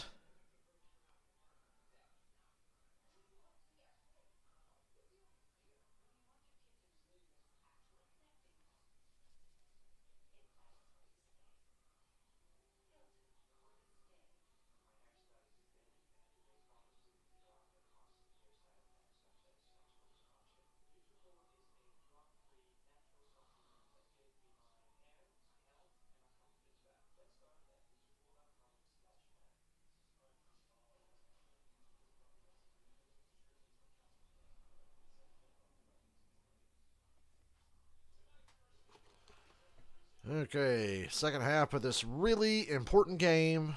But thankfully is going a lot smoother than the last really important game we watched on ESPN. Thank God DeMar Hamlin's okay. Jesus Christ. I'm not a believer, but I'm glad he's okay.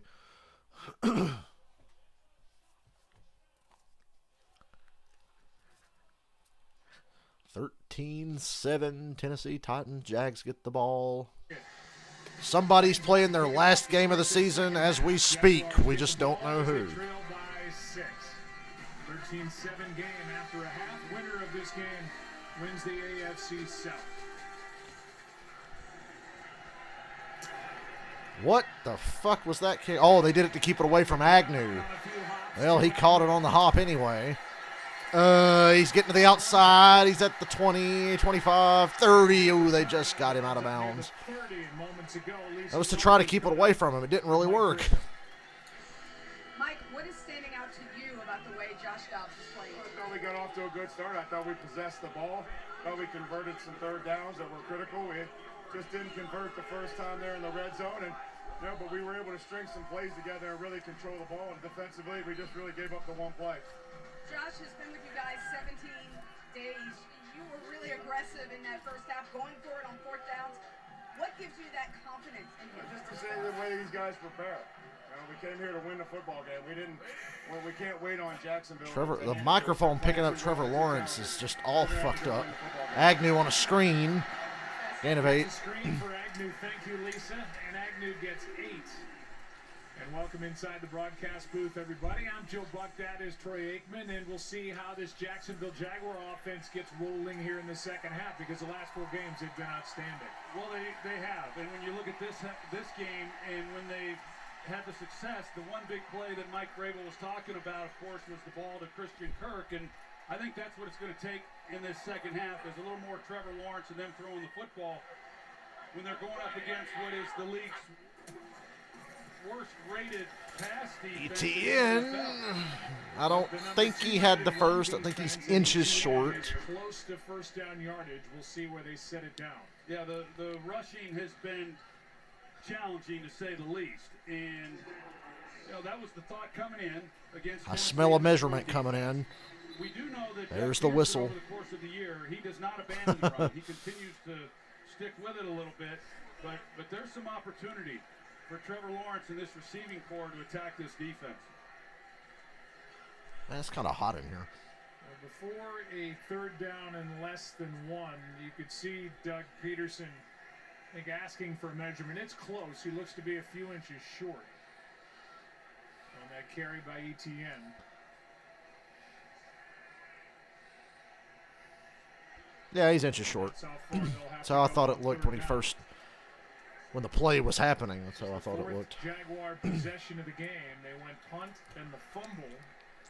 They tried to flip it to Agnew, and then the touchdown on the 25-yard throw to Christian Kirk. Well, depending on, what your risk tolerance is on fourth down, if you would go for it here, this would be a great opportunity to take a shot to, for a big play down the field.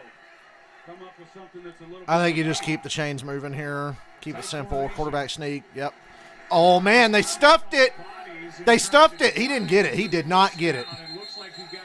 No, I don't think he got it. They're being awfully generous. 7 for 8, rushing the ball on 3rd down and 1. That was as good as you could do trying to stuff a quarterback sneak, and they're going to say you got the first.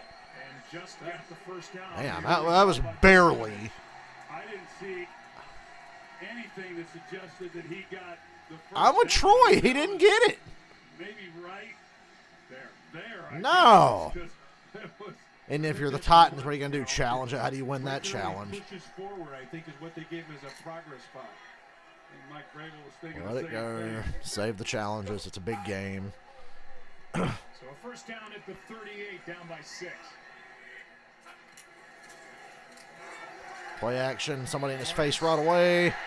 Missed tackle. First down. Good tackle, just his 4th catch of the year, and gets 11. Went through Byard and gets 11 yards from Trevor Lawrence. Yeah, he doesn't get a lot of opportunity. He's over here. Pretty good job with the upfield pass rush. That when Lawrence comes off of that fake, he immediately then gets to Farrell. He turns around and gives him a place to go with the football.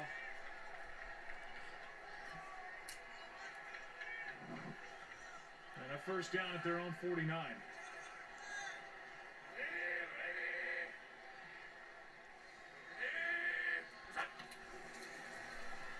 Bootleg. Somebody in his face again. Kirk wide open. Oh, dropped it. A little high. Bobbled it. Would have been near a first down. Just had to get rid of it. Yeah, Monty Hooker, he comes off the edge. And this is the challenge then when you run those nakeds or boots to the quarterback's He said naked boobs or naked boots. And trying to get the ball out, getting to do a throwing position. You see how Lawrence retreats. I say it looked like a ball that Kirk, I still thought he was going to be able to make that play. It looked like it got tipped that Hooker got his hand on it. Yeah. It bounced off Kirk's helmet. Second down and 10 as a result. Extra men on the rush. Pass Good catch by Marvin Jones. Didn't think I had any chance. Out of bounds with a gain of 8. Marvin Jones been doing it a long time.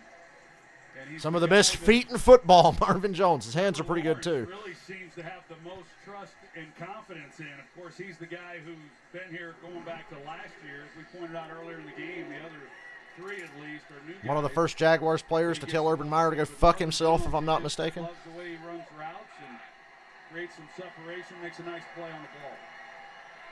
7 different receiver Lawrence has found with a connection in this game. False start. Yikes. Brutal. The rookie Fortner. False start. Offense number 69. 5-yard penalty. Still 3rd down. Single him out. It's the whole O-line except the center. But sure, single that poor bastard out. Why me? What did I do? Come on, man.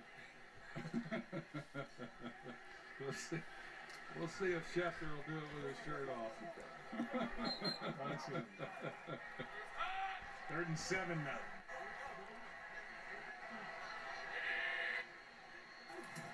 Third and 7. Titans really haven't had pressure tonight. They don't get any there, and it kills them. First down, flag in the secondary.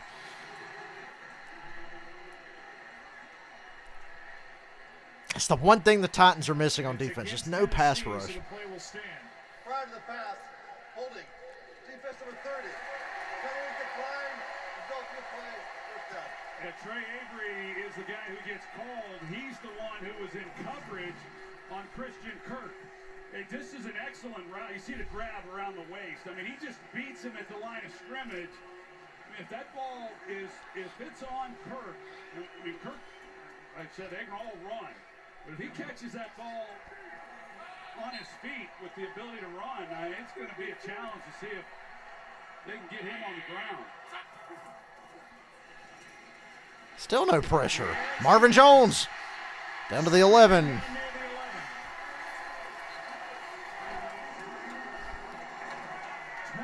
yards to Marvin Jones, second catch of this possession.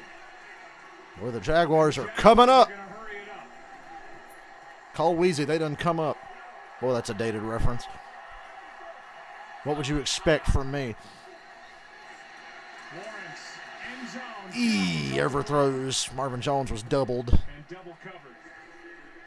Boy, that play then to Marvin Jones, just such a good job by Trevor Lawrence. He starts to his left. He's looking to his left.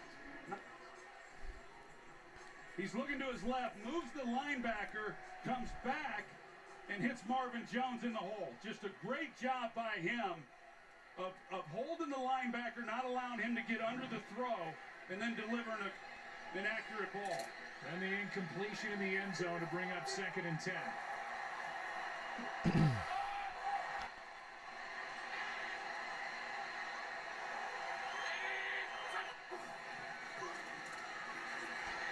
This O-line is something else. Zay Jones trying to spin out of tackles. They get about a 3rd and 6. I'll tell you what a nice job is this offensive line. And they've given... I've been raving about this O-line all night. They're just now mentioning it. Just sit back there and find his guys. And it, you know, a defense, a secondary that's challenged enough and just not able to put enough pressure on him.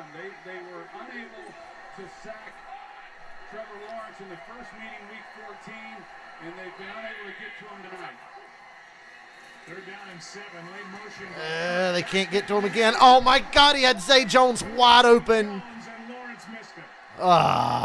Take the field goal. And the field goal unit will come on 4th down, and he'll never Fuck. be more open than that. That one's kind of hard to even try to explain. Yeah, I don't know where to begin there. Like that. Here's Zay Jones, number 7. So keep an eye on him as he crosses the field, and he's just wide open. Oh. He's got 10 yards. And if you just That and the fumble. The fumble at least took a field goal off the board. That takes 4 points off the board as they settle for 3. 13-10, so still win for the Titans so far. They had visions. Damn. First lead of the night. Still down. Trailing by 3. I thought that guy was actually crying. And that wig is hilarious.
Doing a little audio test on my stream.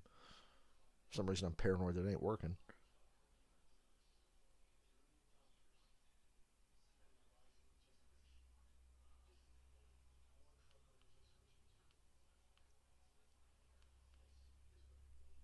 Hello?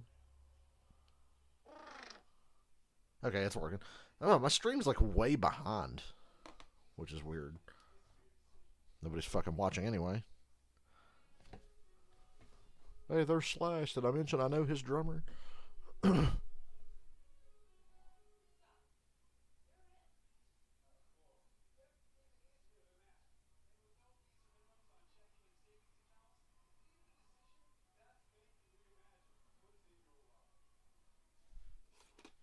and we'll cap off Super Wildcard Weekend on January 16th, a week from this Monday night, with our Monday night playoff game at 8 Eastern on ESPN and ABC. Our MegaCast coverage also includes Peyton and Eli on ESPN2 and our ESPN Deporte Spanish language broadcast.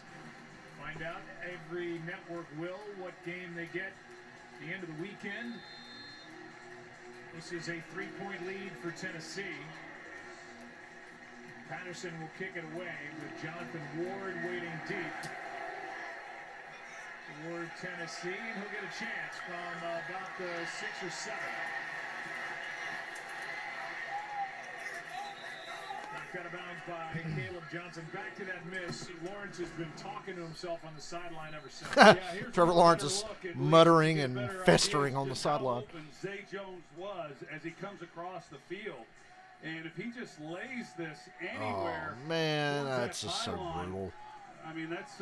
They better not lose by 4. Keep that in mind as we move through this game on just a really missed opportunity. He's only got 5 incompletions. Hard to take fault with really much of anything, but he knows that he'd like to. Here come the Titans with a 3-point lead. Still early in the 3rd. So back to work is Joshua Dobbs as he hands and Derrick Henry runs into Josh Allen for 3. By Josh Allen for a gain of 3. Trying to get big number 22 rolling again, will the Titans. 18 carries, 74 yards. Yeah, sorry, Joe. You see these guys, they got 5 guys. They just stacked in the line of scrimmage, really all night long, just doing everything that they can. And, I mean, Henry's still averaging over 4 yards a carry. The problem has been that Dobbs has done a lot more than I think anyone anticipated. Screen. Here's Burks on the edge. Gets blocks, first down, takes a shot. Got a block and knocked out of bounds by Rayshon Jenkins, but a first down and a pickup of 9.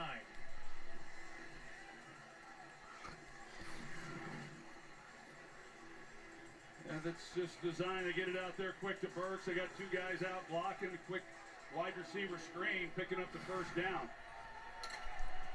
Good block by Nick Westbrook-Akine.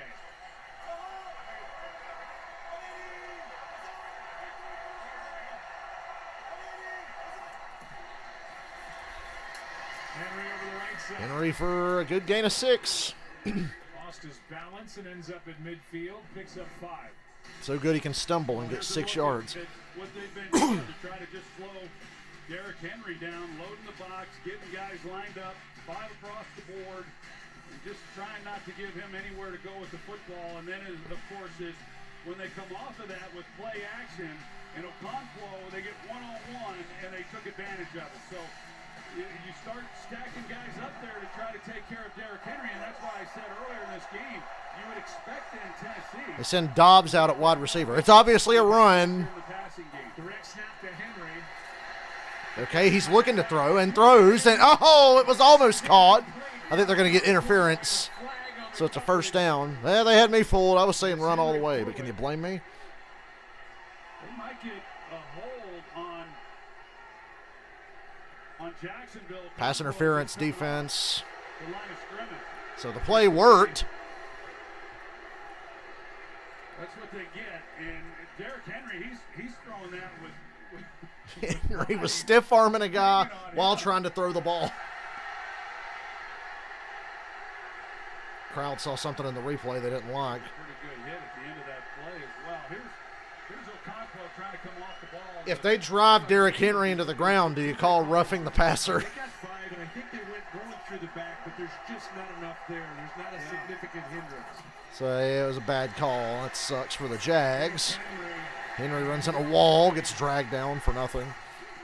By both Devon Hamilton and Josh Allen. By the way, Derrick Henry is no stranger to passing the ball. He's 5 for 6 in his career with 2 pass touchdowns. He is 2 for 2 this year with a touchdown in Week 11 at the Packers. A 3-yard touchdown throw to Austin Hooper. They got the penalty for a first down, now 2nd and 10. Pass interference against Cisco.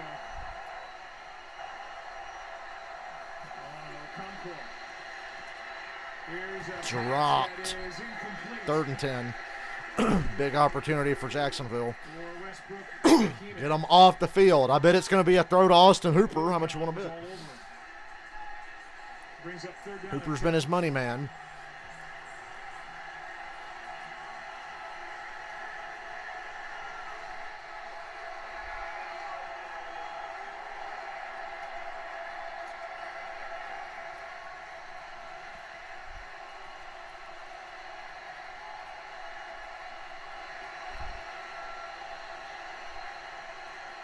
Remember, don't get eliminated. That's the golden rule here.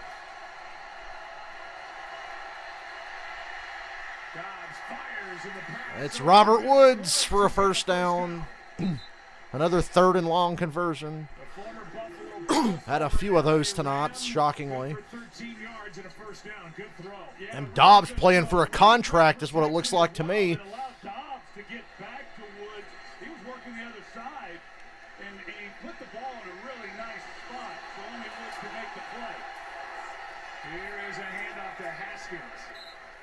Rookie from Michigan over the left side gets 3.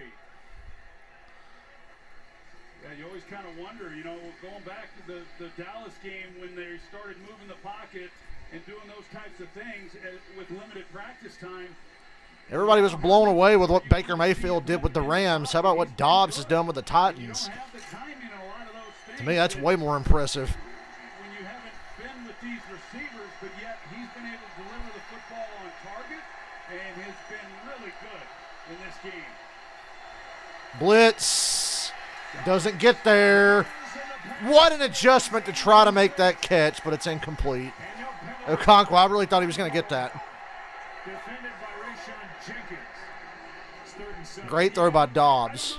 Slightly underthrown. Okonkwo was like going to the ground, falling forward, trying to make this catch. Okonkwo's here at 85, and Rayshon Jenkins is in coverage.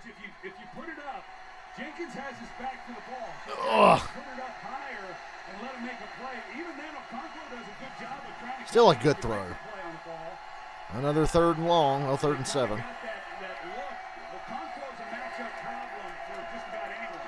Got to keep it a 1-score game.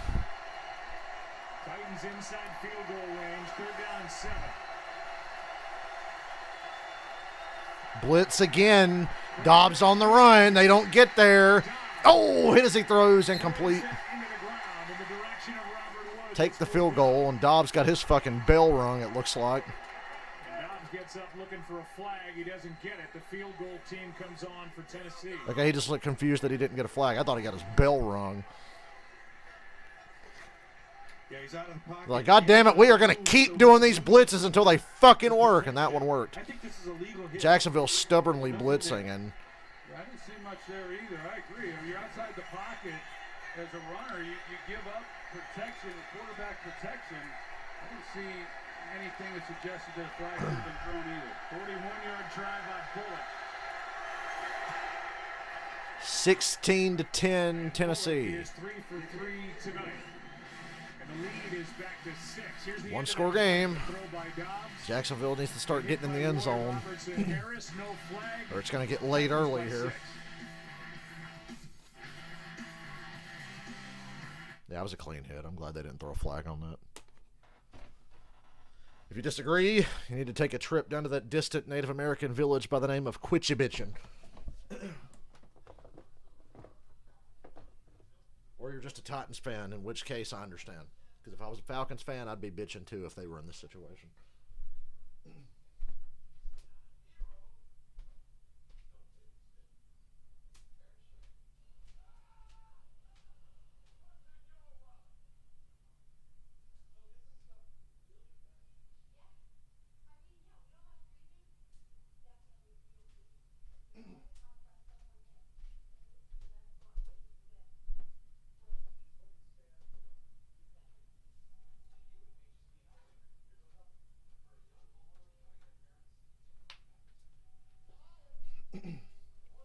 Who's here? There's 3 of you. Talk to me. I'm lonely.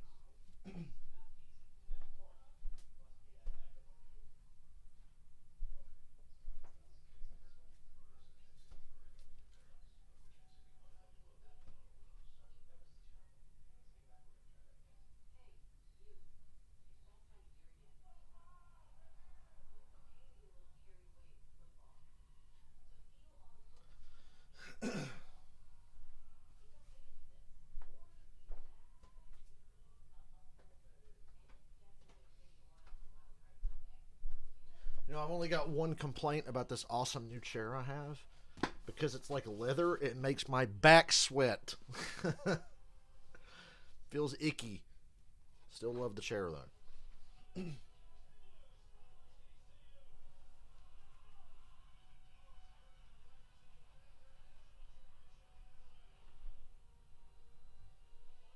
The college football playoff. Maybe I could talk myself into watching the national championship. I want to watch it, but I got to work the next day, so I don't know. On ESPN for this matchup, we'll have you covered from every platform, TV, radio, and digital. So many ways to watch and listen to the biggest game of the year. Semifinal games were thrilling, and now what do we have in store for us in the championship? Bullock will kick it away with Agnew, who's got a 54-yard return a season long in this game.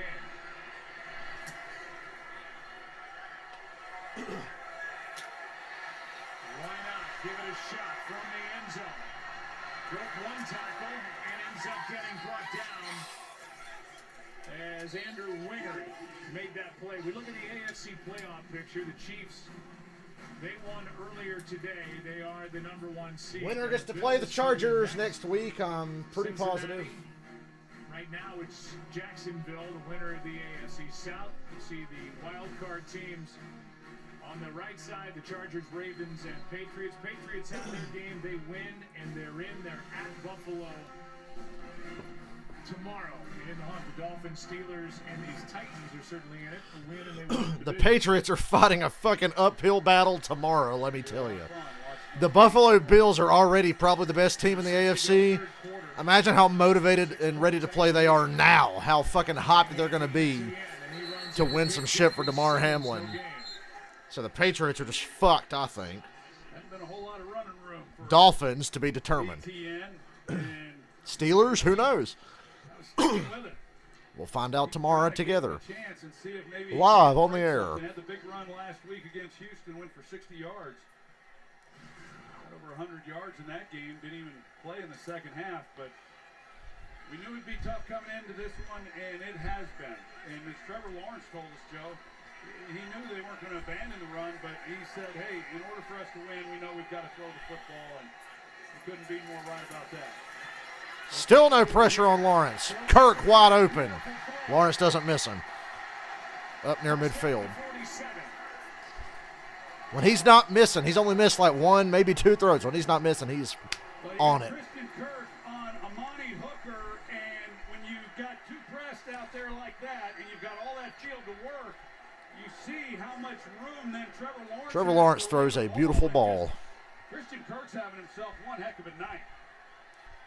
He's had so much separation when they've gone to him, and a lot of opportunity. I keep trying to work him every opportunity you have because they've not been able to match up with him at all. 33-yarder, longest play from scrimmage of the night for either side. First down. Bootleg. Pressure on his face. Throws it up, away, and incomplete. With a tight end, Manhurts. Closest to it, pressure by Basham. Forced that early throw. Here's the night for Christian Kirk. Pretty good stuff. I mean, you watch it anytime they've been in man. Now, they're not man coverage all the time. Most of the time, they're not. But when they have been in man coverage, it has not been a contest trying to cover Christian Kirk. I mean, he's been open with a... You could put it just about anywhere. He's had so much space for him to be able to run underneath these passes and catch them. 7 targets for those 6 catches. 25-yard touchdown. Titans send a blitz. Now they got pressure on Lawrence. He's running for his life. Throws across. Caught by Marvin Jones. Did it hit the ground? And the pass is incomplete. It was close. Let's take a look at the end. Yeah. It's on the ground. Damn. Couldn't see from the other angle how obviously it was on the ground. Trying to get the ball out, rolling to your left. And Jones just not able to. That was a good. 3rd and 10. A good attempt there by Trevor Lawrence. Jags have got to get out of their own way. I feel like they're the better team, but the Titans are outplaying them just enough. It's not like they're getting run off the field. They're just a step behind. Some really bizarre self-inflicted errors. Look out! How did he avoid that sack? He stood in that pocket a little too long. Throws it away. ETN was in the area. Pressured by Rashad Weaver. 4th down. Came in with 5.5 sacks on the year. That's a really good job. They go 5 across here, and they rush all 5. Long way to go. And then they go man coverage, and Trevor Lawrence, that was a good defensive stand there by Tennessee. First punt for the Jaguars since their first possession of the night. Logan Cook. It's a spinner and a fair catch, hauled in. Got the Titans pinned at the 9. Take a break, come back. Titans right back on offense, leading this winning in game by 6.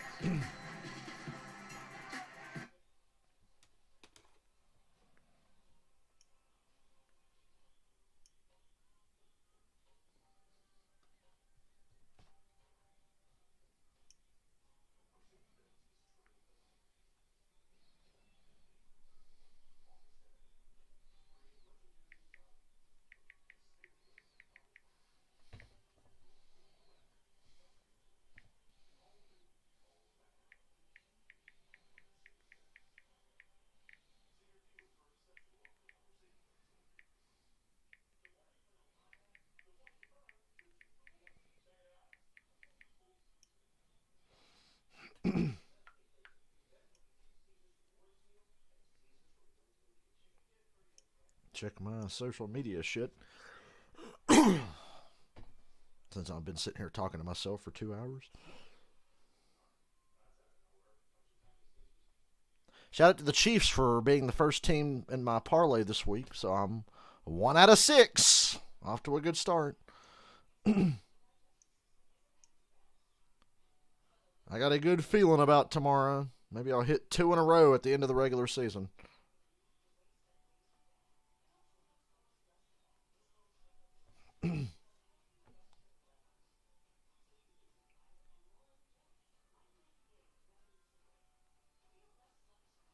Alex, you're watching hockey? You're fucking Canadian?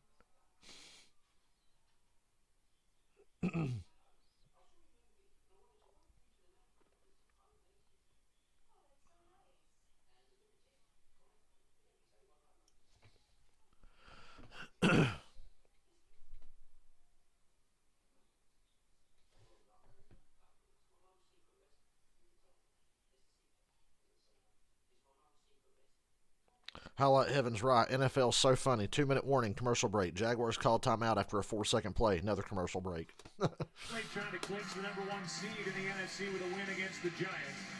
Lions and Packers with a 7 seed on the line. Packers win and they're in. Lions need a win plus a Seahawks loss. Patriots and Bills. Patriots' easiest path to the playoffs is a win, which would clinch the #7 seed in the AFC. Dolphins are in with a win against the Jets. Patriots lost. The Steelers are in with a win. Titans backed up, but with a 6-point lead. The Patriots and the Dolphins. Crowd starting to come to life. They go to Henry, who trips and falls and gets nothing. Back to the line of scrimmage, that's it. A lot of tripping and falling tonight. Arden Key got through to get some pressure. 2nd and 10. Yeah, these early downs, I mean, like I said, they go with 2 tight ends, and they stack the line of scrimmage, and it's just tough sledding, trying to get much of anything on the ground in those situations. As tough as the sledding can get. That's it. I mean, that is the first week of January. 2nd and 10. Fake it to Henry, throw the screen. Conquo makes a man miss. 1st down. Just outran the tackler. That was set up awfully well. We've seen a few times now where the Titans have run some type of screen. But Okonkwo, he's got Trayvon Walker. He sells it really well. Looks like he's going to block him the entire way, turns him loose. And the timing with the linemen, they get out there and help kind of lead the way a little bit. So a really good call, great execution, getting off the goal line like that and picking up the 1st down. Titans have 23 players currently on IR, and that includes 3 of their top starters on their offensive line. Living there, three-time Pro Bowl left tackle Taylor Lewan. Henry runs into a pile. God damn. Who was that going over the top there? Was that Josh Allen? First down gets 4. They don't have Lewan, so Daly's at left tackle. They don't have Ben Jones, their center. They don't have Nate Davis, their guard. You can see all these bodies up here. They're loaded up. And then you got one-on-one on the edges. We talk about how tough it is for for these defensive players trying to tackle him. I mean, I can imagine how sore Derrick Henry is each morning after a ball game, the hits that he takes. Second down and 6. Henry again gets to the Oh, big Henry run. Oh, boy. Oh, he fumbled. Out of bounds. First down, Titans. Flag is down back at the 25, and the only player who hasn't moved is Dobbs.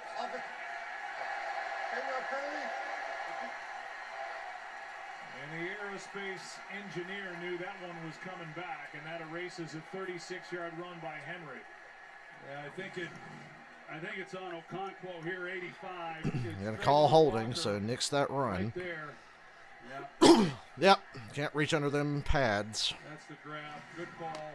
And a lot of times you see these holds, and they maybe wouldn't have had much of a bearing on the outcome of the play. That one, Walker is at least there to try to make a play. That would have been the biggest play of the night. Backed him way up. Because of the hold. Come on, Duval, get loud. I think the Jags in the playoffs would be more fun than the Titans, if I'm being honest. We've seen enough of the Titans in the playoffs. It's always boring. Blitz. They run a draw. It's not even Derrick Henry, and they lose a yard. 3rd and 17.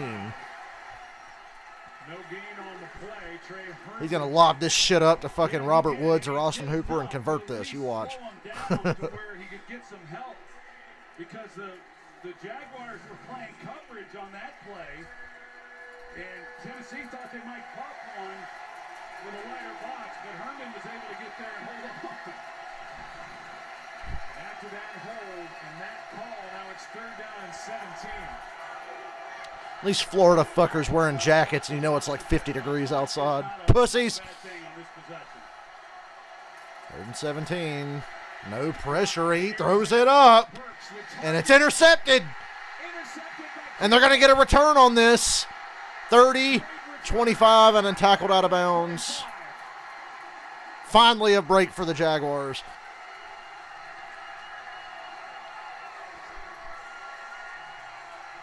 And there's hope in Duval. You just said a punt is not a bad thing. And this was Well, this was a good arm punt, but the problem was the return. A little bit of an assist. He's getting held as well inside, but Arden Key, he gets some pressure there, and if that affected, it didn't look like it had a lot to do maybe with him being able to get all the way through the throw. But Tyson Campbell, who's really had an outstanding season this year, just underthrown, he's got eyes on the ball, able to make a play, and then gets the big return, and already Jacksonville's in field goal position, but they're looking obviously for a lot more. That was a 29-yard return.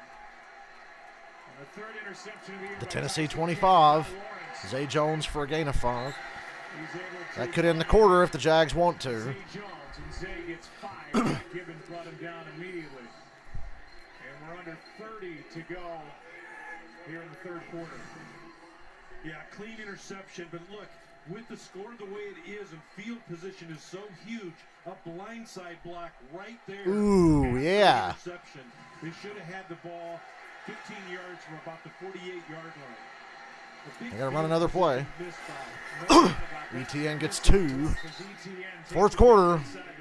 Here we go. For the 3rd quarter here tonight, in what is a 6-point game, and the winner wins the AFC South. Last game of the year. Can't hold anything back now. Off the turnover, trying to get it into the end zone. Take their first lead of the night.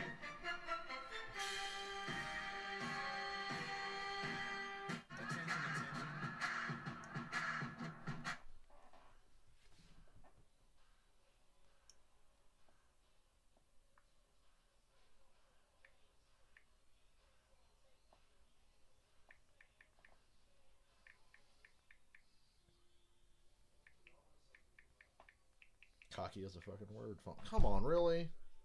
My phone won't let me type cocky. It keeps correcting it to cock, which is just dirty.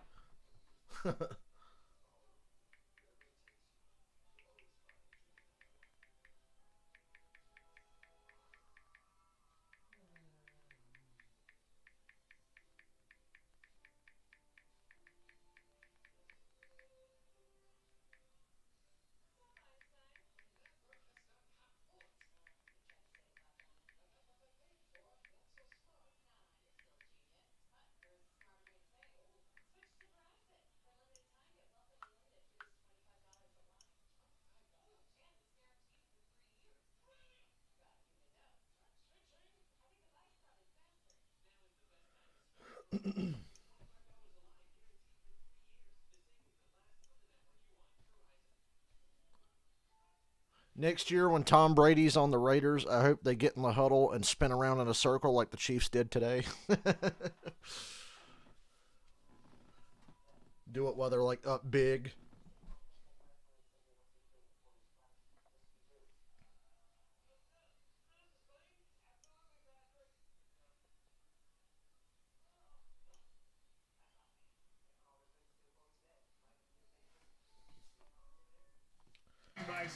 Now a rundown of all the Jaguars' mistakes, which have led them to being down by 6 in the fourth, but still in the game. For a turnover, and then Trevor Lawrence missing a wide-open Zay Jones in the back of the end zone. They ended up getting a field goal on that possession, but they left 4 points out on the field right there. And now a third down and 3. Third down. You've got to get a touchdown off of this. There's just no fucking two ways about it. Sitting at the 18 of Tennessee. After the But at the same time, by Tyson I might just take the field goal if I don't get this third down. I don't know.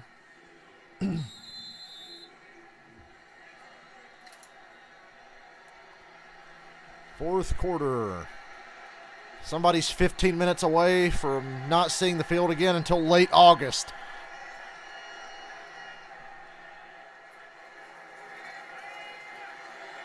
Ew, Lawrence pressure. Kirk! Oh, the defender closed. It was underthrown ever so slightly. Take the field goal.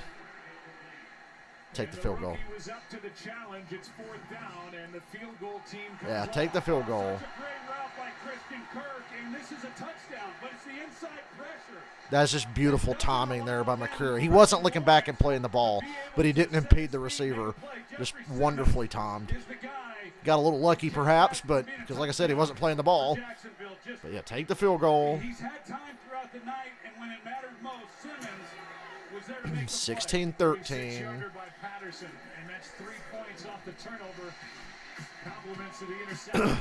Just 3 points off the takeaway. That was really disappointing. Jacksonville out of the end zone. His lead is 3.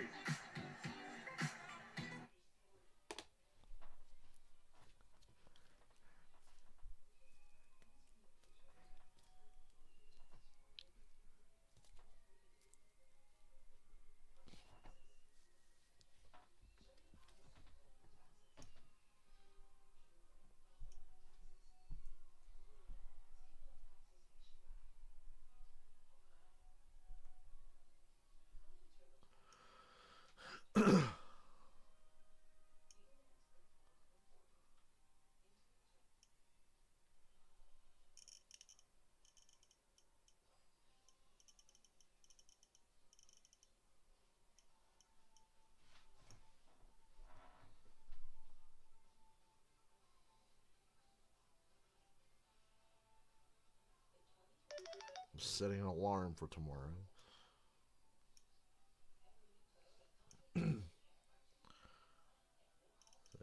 12:35. That extra 5 minutes of sleep will make all the difference. As if I'll sleep that fucking late. It's a day off, so of course my body's going to be like, yo, we should wake up at like 7 a.m., bro. I know you only went to bed at like 3:30, 4 o'clock. We should wake up at like 7. Because that's usually how my body works.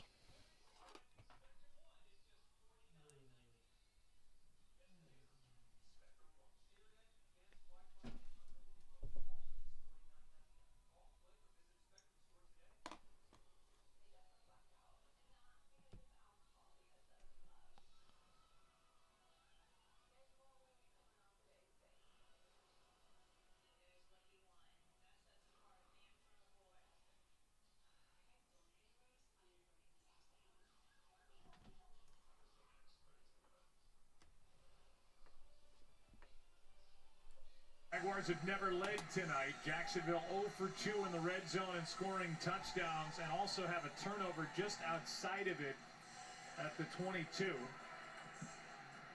The rookie Roger McCreary was in coverage, and we'll show you again how Jeffrey Simmons, who did not play in the Week 17 game against Dallas, was the guy who really made that play happen. It's a 3-point game again.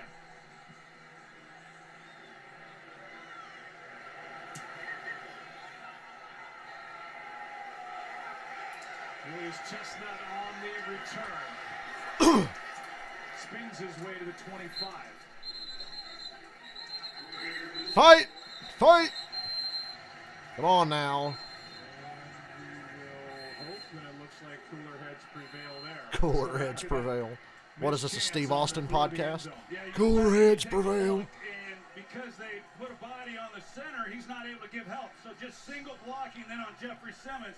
And he's the one who saves this from being a touchdown, because Christian Kirk, he's able to beat McCreary off the line, and he's got him by 2 yards. Close. Little contact there. There's contact, but it's great timing by the defender. Good call. I said the same thing, Terry. First down, Titans. Henry. Ooh, Derrick Henry. Well, it wasn't even Terry McCauley, was it? He's a Sunday night guy, right? Was Devon Hamilton underneath. He wouldn't let go. A gain of 5. It could have been much more. Yeah, it could have been more, and this is the point. Why didn't Amazon Prime get a playoff game? Don't give them any ideas. Delivered by Derrick Henry throughout this game start to pay off. I pointed out that hasn't been the case for the most part this season, but we're sure hoping for it tonight. Longest carry of the night, 14 yards for Henry. Had a big one wiped out because of a penalty. 2nd and 5. Here he is again. And Derrick Henry got wrestled down by one man. That's rare. Trayvon Walker, the rookie. Trayvon Walker's had a nice night, and he is really coming on. You've seen it throughout the season. He just continues to get better. Jeff Swain is the one who's trying to block him. He gets the push into the backfield and just doesn't allow Derrick Henry to ever even get started. 3rd down and 7. Haskins in the backfield now.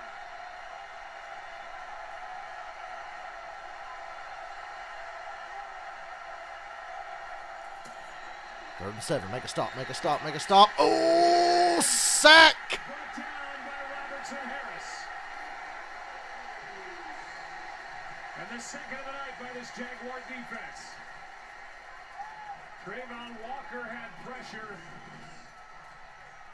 It's this move here by Walker that gets him moving up. But here's Roy Robertson Harris, and he's working through a double team, but he's got his eyes into the backfield. So, that was Arden Key who's able to come underneath and then get the pressure that forces him up inside. And then Robertson Harris just there to make a great play. 3 and out. And for the Titans, their first punt since their first drive. God, they haven't punted all night. Wow. Agnew on a hell of a return. Come on, Jags. Stop jagging off and win this game. Jaguars defense. Key with pressure. Robertson Harris with the sack. Jaguars get it back down 3.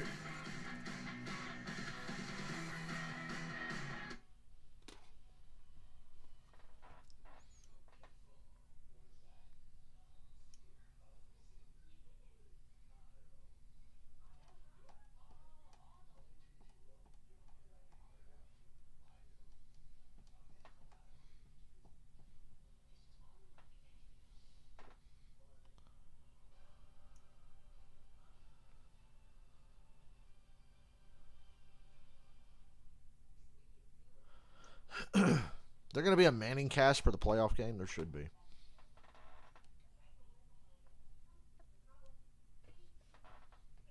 Oh, God, those Popeyes chicken tenders look good.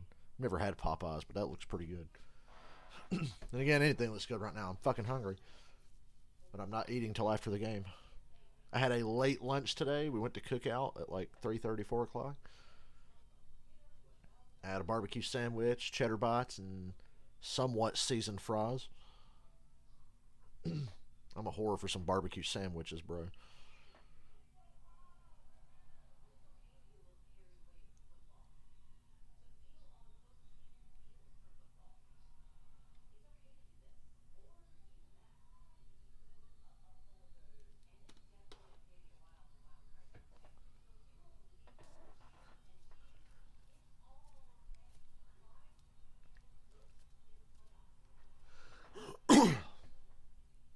This is playoff season, baby.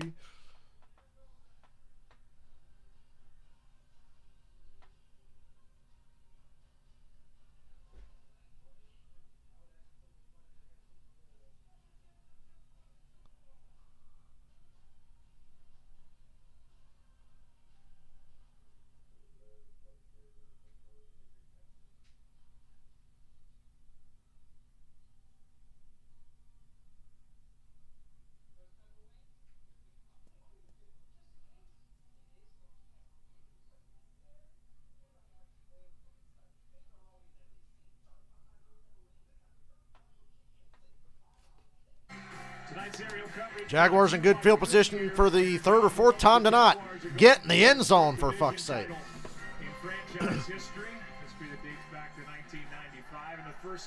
I believe in you. I picked you, but I didn't pick it for the parlay for a reason.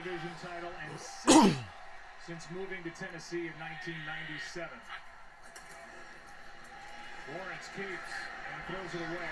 England was the closest one to it, but that play just did not develop. By the way, we say win and in. There's a way that the Jaguars can get in even if they lose, but they need a lot of help. That would mean losses by New England, Miami, and Pittsburgh tomorrow. So winning in is the easiest way, and the winner of this game wins the AFC South. They're the number 4 seed.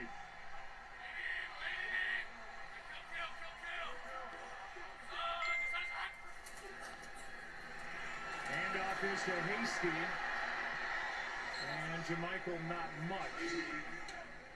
They have 3, so third down and long coming for Trevor Lawrence and the Jaguars, who have never led in this game. Just not much there in the running game and at all throughout this game, and Peterson's gotten away from it a little more than what he typically would. You look at ETN, he's just got 7 carries, and Hasty's got 3 carries, but it's pretty obvious that Trevor Lawrence is going to have to be the guy for them. 3rd and 7. Come on, Trevor. Look at that pocket. Oh, batted up in his face. Incomplete. 3 and out. Great field position. Wasted again. What a play by Weaver, who got his hands up and forces 4th down at a punt. It's a good job by him. It's a throw that was pretty low to begin with, but knowing that he's not going to be able to get there, and it's his hands up, he's got a chance. He's trying to get the ball there to Marvin Jones right in behind him. Yeah, pretty disappointing possession there offensively with that field position. They got the season-long punt return by Agnew. Another disappointing series for the Jags. Hell of a punt, though. And it's only a 3-point game. It's turned into a punt, pass, and kick contest here with 11.5 minutes to go. 50-yard punt. Titans back to work on offense as they lead this one 16. Yeah. 16-13. Go to another fucking commercial.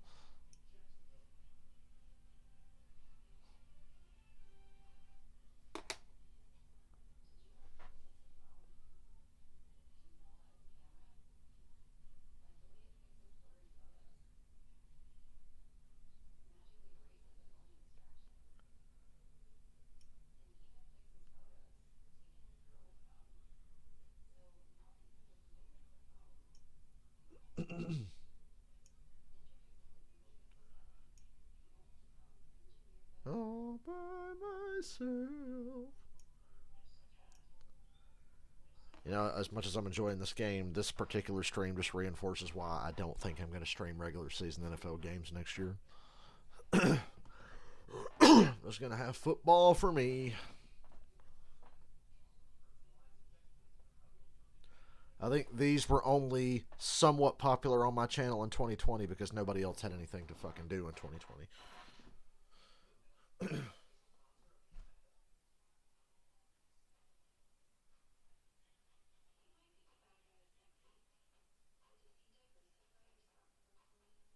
So I think I can talk myself out of streaming football next year. Probably still do playoffs.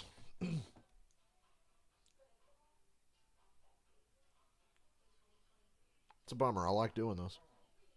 But there's literally no point.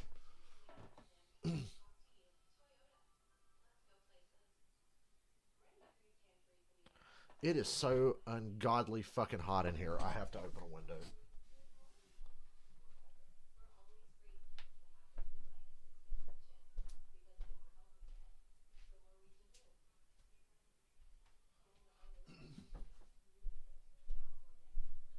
No idea why it's so hot in here.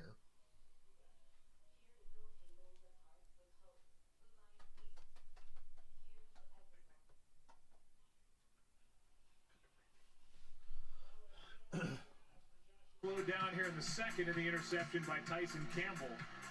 This Jaguar defense, the last 2 drives, the interception then forced. So this game, 16-13, is playing out like literally every Titans playoff game plays out. Outside of when they're getting their ass kicked by Kansas City. It becomes a field possession right now for Tennessee. I mean, they've got to get the ball off the 6-yard line, and with their punter, they can flip field position. Hand it to Henry, who's tackled back at the 3. And he was not alone. Trayvon Walker, who's playing. And the Titans are going to have to go a long field now. Trayvon Walker, he's had himself a night. And I mentioned it, first overall pick and the things that he has done. And here he is. And the way he handles this, just fights through it, plays it perfectly. And then you got Corey Peters, who's able to come underneath it and then finish it off. But it's the play by Trayvon Walker on the edge, setting the edge, that allows them then to make the play with Corey Peters. Just really great work. He stopped the run first in college, still learning how to rush the passer. It's a good skill to have against Dobbs Tennessee. drops back. Ooh, boy, he's going to take a fucking safety. No, he throws it away. He's able to throw it away. You never know with those inexperienced quarterbacks. They're a lot more likely to take a safety there. We've seen a couple of times tonight where he scrambled around a little too long. Uneasy over on the sideline with how long that took. Yeah, they were sensing what I was sensing. I was like, oh, God, here comes the safety. And the Jags still wouldn't have the fucking lead.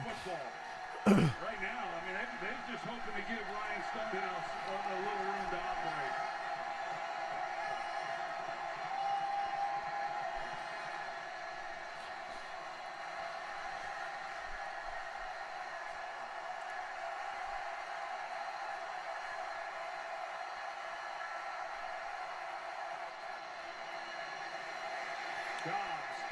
Robert Woods, 4th down, 4th and about 2. So 3 and out. And they buy a little space for the punter. That's okay. I mean, that's a nice job, as I said, to start this possession that, don't do anything fancy. If you're able to just pick up some yards and then allow Stonehouse to come in and do his thing. I mean, he makes 60-yard punts look routine. His long this year is 74. On his way to breaking an 82-year-old record, which is at 51.4, set by Sammy Baugh for Washington in 1940. This is where they need his best. And it was not. Not a good punt. They get a good bounce, though. Good roll, good roll, good roll, down to the 34. Punt of 51 yards. But still decent field position for the Jaguars. Come on, Jags. You're only down by 3. Count how many drives they've had in the 4th quarter down by 3 at the end of this game.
fucking YouTube app.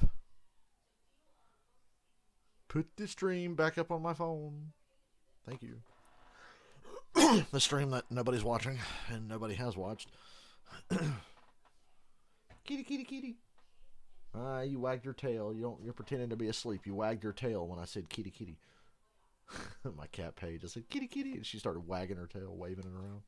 Trevor Lawrence says he remembers being in the locker room after the Jaguars got beat by the Chiefs in Kansas City. In mid-November, they were 3-7 at the time. He said Doug Peterson came in the locker room and said, "I know you guys are bummed, but Peterson said, I have a crystal ball on this season. It's going to come down to Week 18 against Tennessee." Oh, they're playing Kiss in the stadium. He remembers making that prediction and why he made it. Remember L.A. Kiss? Of course you don't. Every year on the cruise, I see that documentary about L.A. Kiss, though. It's pretty funny. Lawrence and the offense sets up at the 34. Oh, sack, finally. These play action fakes are the only time the Titans have really been getting pressure outside of the occasional blitz. They can't seem to get pressure with a straight rush. But they're crashing on these play action fakes because the Jags haven't really been able to run the ball that well. He swims them, gets up the field, and just had the right call because you've got Lawrence who's trying to come off. Titans defense trying to bring it home and get them to the postseason. A lot of times going to his left, but T.R. Tart immediately beats Sheriff off the Under ball. 10 minutes to go. Just no chance whatsoever. 10 minutes to somebody's year being over. Evan Ingram, first down. Wrestled to the ground by Monty Rice. They get those 9 yards back. Now, if the Jags lose tonight, they're not eliminated yet, but they need a lot to happen. The Steelers have to lose, the Patriots have to lose, and the Dolphins, all three have to lose tomorrow. I don't see all three of them losing. I don't think the Steelers are going to lose. Third down stops. Third down and 10. We'll see, though. By the way, if the Titans lose, they're out. Period. They're flat out eliminated. So, the Jags, it's just a really long shot. 3rd and 10. Going up top. Oh, he's got Marvin Jones by about a half a step, but let him out of bounds. 4th down. Nothing going here in the second half, really, for either team. 19 left. The punt team comes on for the Jaguars. Punt, pass, and kick here. This game is grinded to a halt with 8 minutes to go. They've been aggressive. They've got 5 guys, but on the outside, they've got a chance. And if Trevor Lawrence is able to just put this, he takes a hit at the end of that, but if he's able to keep it in bounds, I mean, that's another missed opportunity for Jacksonville. Line drive punt by Cook. This one takes a Jaguars bounce down. Oh. God, they pinned the Titans at the 10 again. Some of these punts are really impressive. Fucking hell. 3 straight drives, no first downs for the Jags, and they're within 3. Oh, agonizingly close.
Titans lead by 3, and for the third time in their last 4 drives, they start at or inside their 10. This time at the 10, back to that third down.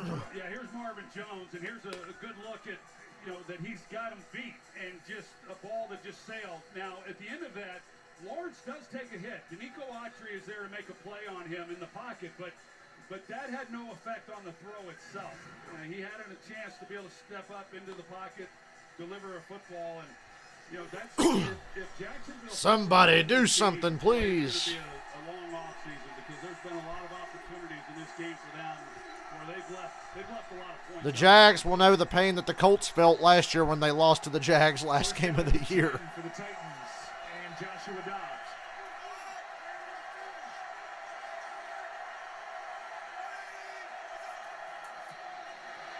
Dobbs on a deep drop, back in the end zone, runs away from the pressure, gets to the edge, takes a hit, gets about 6 yards, gets wrapped up there. Foye Olakon and him were tangled up with each other, literally.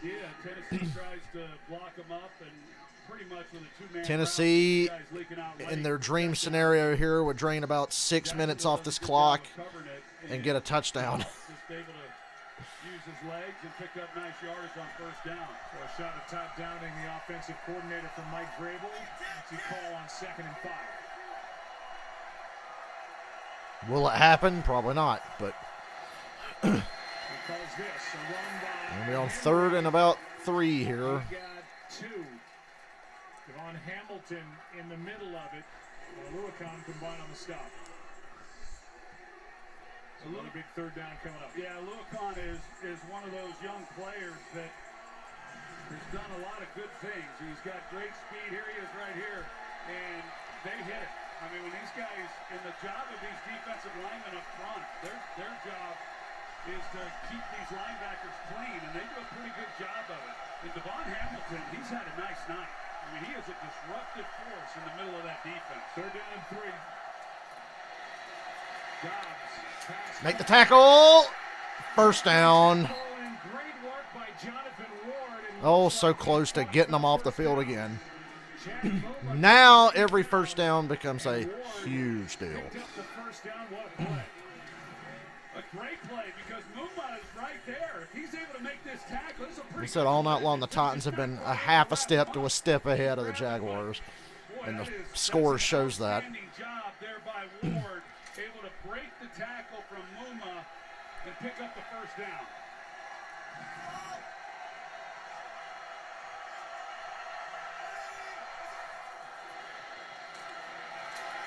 And now Derrick Henry's going to break their fucking back. First down, 10-yard run. That's 2 first downs here. And the Jags are just worn out. He does it all. As he said, he kind of helps lead the way too. So They're starting to bend a little more than the Titans defense is bending. He helps clean up. Dennis Daly, if he'd gotten a little bit more of his guy, he's on the safety. And Mark Henry just short of first down yardage as they're trying to work the clock. That may be a... Wow, they marked him just short. Play fake. Dobbs gonna... Oh, it's dropped. 3rd and inches. Such a great job by Cisco. He comes laying out, and he's able to get his hand in there and knock it loose because it sure looked like Burks. It's a well-thrown ball. Burks just got it, and Cisco able to strip it out. Now 3rd down and less than 1.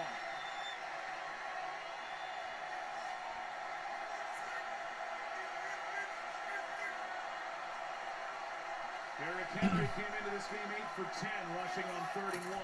Quarterback sneak, and whoever that lineman was that picked his ass up and carried him across saved the day. First down. To help pick up the first down. Down to 5 minutes. Clock's ticking. That is the new thing, isn't it? That is Jeff Swain, who was lined up behind him and into the back of Joshua Dobbs to pick up the first down. It's Derrick Henry, Tom. I'm losing my voice. It's hard talking to yourself for 3.5 hours. I saw Jackson Duval back there. Why is he not wearing his little thong Speedo look he had going on earlier this year?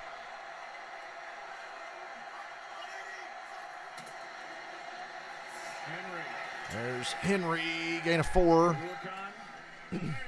Not time to hit the panic button on the timeouts yet, Jacksonville, but it's a good thing you've got 3. You might need them. His defense is wearing down. In the first half, and he's got 28 for the game. So he's done what we thought he would coming in. And with each tick of this clock, it becomes even more important that Jacksonville make a stop. Tennessee has rushed for exactly 100 more yards in this game than Jacksonville, 123 to 23. And Henry knocking on the door of a 100-yard game.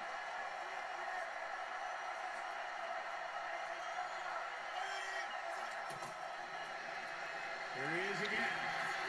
3rd and 5. Maybe 6.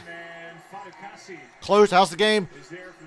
As low as the score is, it's been extremely entertaining. It's been nip and tuck all night. The Titans have been about a step to a half a step ahead all night. The Jaguars had a really dumb fumble in the first half. Trevor Lawrence missed a wide open touchdown. They settled for a field goal, but they've been shutting out the Titans. They've held them to nothing but a field goal in the second half, kept the game close. Got an interception, but had to settle for a field goal of their own, so hence they're down by 3. Titans are on a 3rd and 6 here.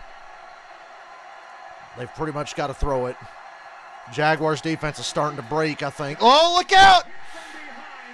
Fumble, I think. Jags have it. Josh Allen, touchdown. If it stands, it might have been a forward pass, but I'm going to say fumble. They rule fumble for now. And the Jags take the lead with the touchdown. First time tonight the Jags have led. Like I said, the Titans have been ahead all night by 3 to 6, pretty much the whole game. You got to let it play out. We got to see here. Show me a replay. Jenkins, who was the hero in the Dallas game, ran that ball back for a touchdown. This time he strips the quarterback. Oh, that's a fumble and a touchdown, Jags. That'll stand. That looks like that'll stand. Or will it? Oh, yeah, that ball's coming out. To me, the ball is rotating prior to the arm going forward. Yes, that's a fumble. I think it's a fumble, and I like the touchdown, fact Jags. Let them get the 6 points. We can always come back and fix it if we need to, but I like the ruling of a fumble. Ruling on the field has been confirmed. Confirmed. Touchdown, Jaguars. They've got the lead. For Josh Allen. Their second takeaway of the half. Extra point, they can go up by 4 and make this really difficult. Jenkins made the play, and Allen scooped it and scored. Look at that Titans fan. He's like, fuck. And it's a 4-point lead with 2:51 to go.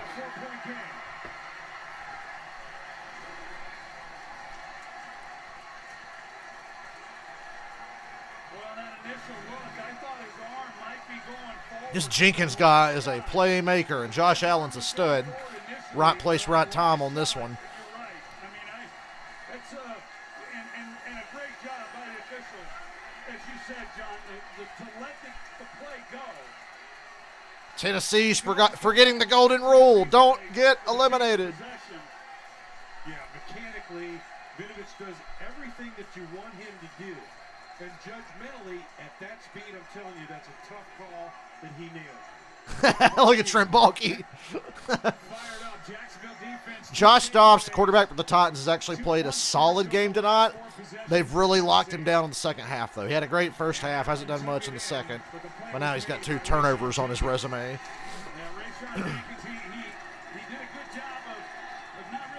I still think he's proven that starting him over Malik Willis was the right decision. They proved me wrong on that. I don't think Willis could have made half the plays tonight that Dobbs made, especially in the first half. Here I was thinking the Titans might be about to run the clock, grind the clock, get some points, and close it out, and now they're down by 4. Oh, yeah, and the Titans are 0-8 in the fourth quarter when trailing this year. 0-8 when trailing in the fourth quarter all season.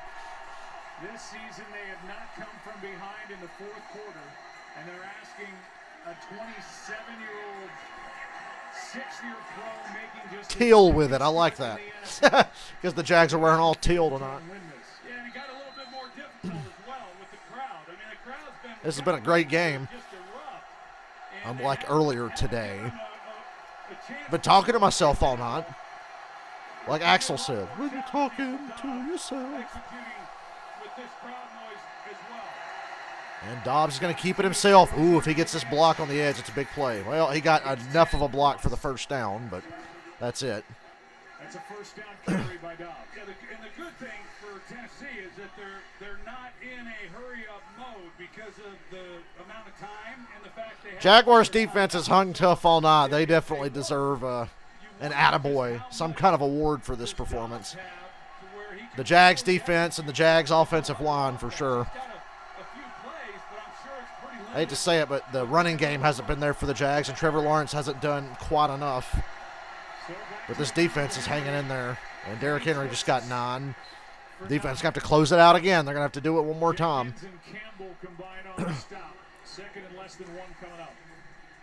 Well, ideally, that's what Tennessee, they'd like to just methodically march this ball right down the field and then get a touchdown and not leave any time left on the clock. But they'll take a touchdown any way they can get it.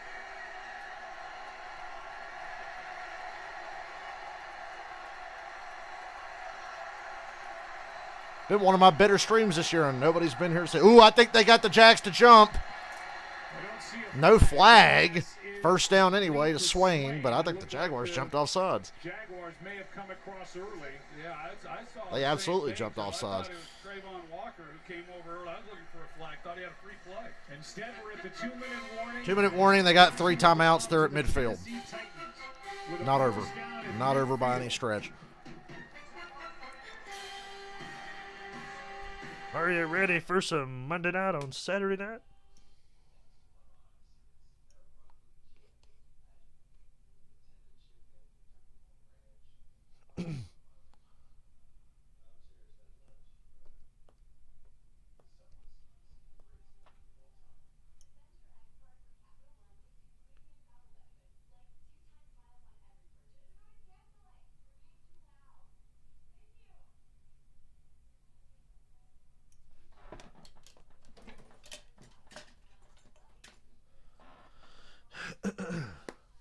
Don't get eliminated.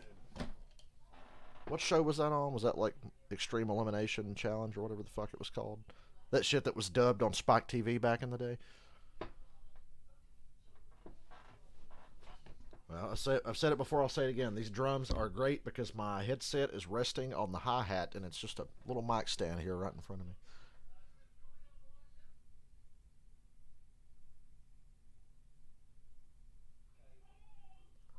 These drums have a permanent home right here next to my bed and next to my chair. Just enough room for that shit in here without them really getting in the way.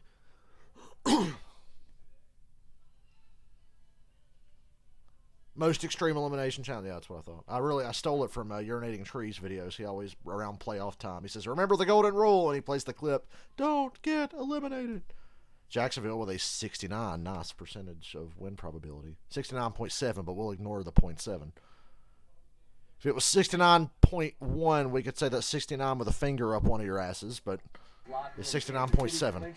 I'd hate to see somebody try to get that many digits up there. We know that at minimum. Let's see who wins this one. Joe Troy. Midfield, 3 timeouts, down by 4. Yeah, thrilling finish in store. First down for the Titans and Joshua Dobbs. Jags defense, stand up one more time. You've had to carry this team tonight. 30 of 2016 for Tennessee against Nebraska in the Music City Bowl. Trevor Lawrence was just a junior in high school. It's been a while. It's been a while. The guy who really had a strong career at Tennessee was fourth-round. Tree's rough on the break. He's rough on everybody that sucks, to be fair. Fifth different organization, third this year. He's not any rougher on any team other than the Steelers. Oh, man, they crashed hard on that Derrick Henry play fake. But Dobbs only got 3 out of it. You know, Tree's a Steelers fan. He's way harder on the Steelers. He's what we call a realistic Steelers fan. He was definitely looking in on Dobbs and prepared, and with his speed, able to keep it to a minimal gain. Second and 7.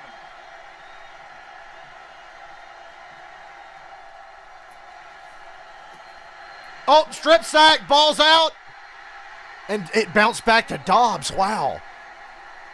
It got stripped, hit the ground, and flew back up into his arms. 3rd and long. 4 down territory, I'd say, for sure. Yeah, he got stripped again.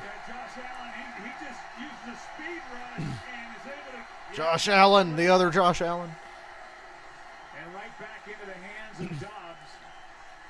He's up against the rookie, Nicholas Petit-Frere, and I thought because Austin Hooper was lined up to that side that he might chip him first before going out, but he got no help at all. Boy, Tennessee fortunate to get back. Tennessee calls timeout here on 3rd and 12. Sack of the game along with 5, and this Jacksonville defense is having a tremendous second half. They really are. They had 4 sacks in that first meeting, and they've been applying the pressure again tonight here in this second half. Tennessee has to use dragging Jacksonville to the playoffs. Before 3rd down and 12, with a minute 44 to go. With a winning record, I'll allow it. Titans making it would have been lame. Well, if they win. It's still not over yet, but if they make it, they'd be 8-9. At least the Jags will be 9-8 if they make it.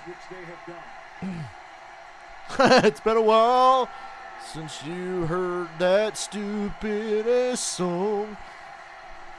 Well, they got 2 downs to get 12 yards, so.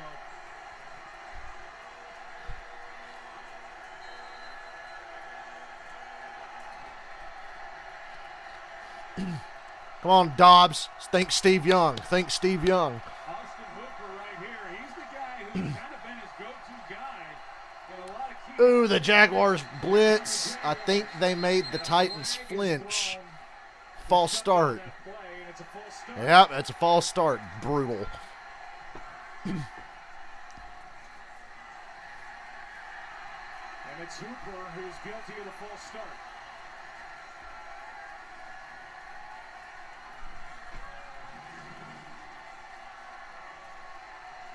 See it. A little bit of a lean to make it 3rd and 17. They got 2 downs to get 17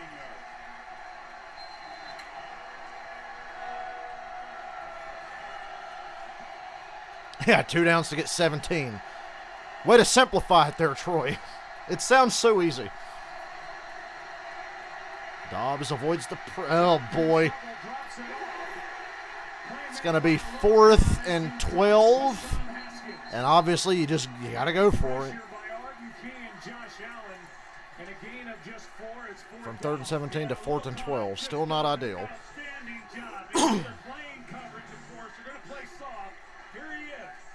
As he drops back, he's got his eyes into the backfield for that play specifically.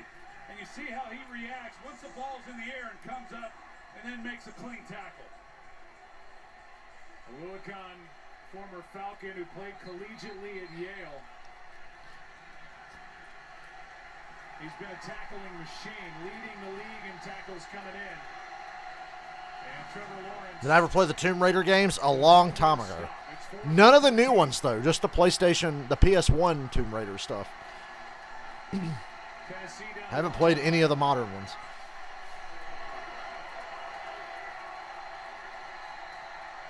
I miss those, whatever shape her boobs were in those PS1 games. A long 4th down. He takes the check down.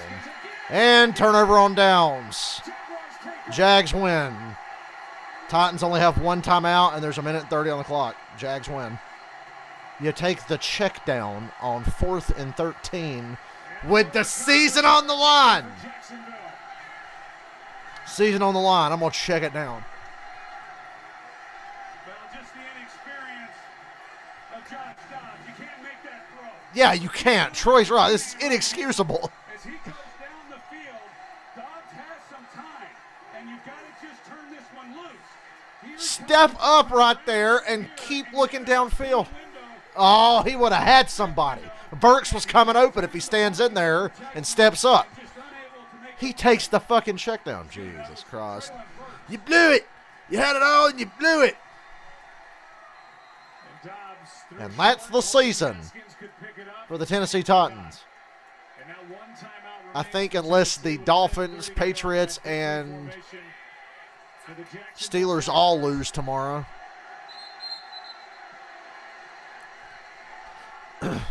Titans have one timeout. They don't take it. I mean, it's not going to make a difference. Continues to run. The second half coming up, and there's been a party all week for the way the Jaguars had set this game up, and all night long.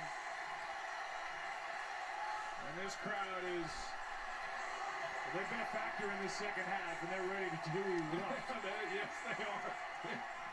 Jaguars versus Chargers, a rematch of a regular season game in which the Jaguars beat the holy hell out of the Chargers way back in October. I think it was early October. That seems to be what's on deck next week. You see Trevor Lawrence. You know, he came into this game the way he's been rolling, thinking maybe tonight is kind of that coming-of-age party for Trevor Lawrence. And, well, they haven't had to rely on him. They've left some points out there. He hasn't played poorly, and he's a big reason why they're about to win their 4th division title in their franchise history. But this defense, to me, in the second half... Shout out to Uche. You called this shit in the preseason. Rest in peace, my friend. He said the Jags would win this division. I said the Colts would win it, but I'm a Matt Ryan homer, so don't listen to me. In the preseason, I picked the Colts. So I swung big. I missed on the Colts, missed on the Broncos, and missed on the Raiders. So in the AFC, I missed big. Preseason predictions. Here tonight. You can add the special teams to it. Season longs and punt returns and kick returns by Agnew.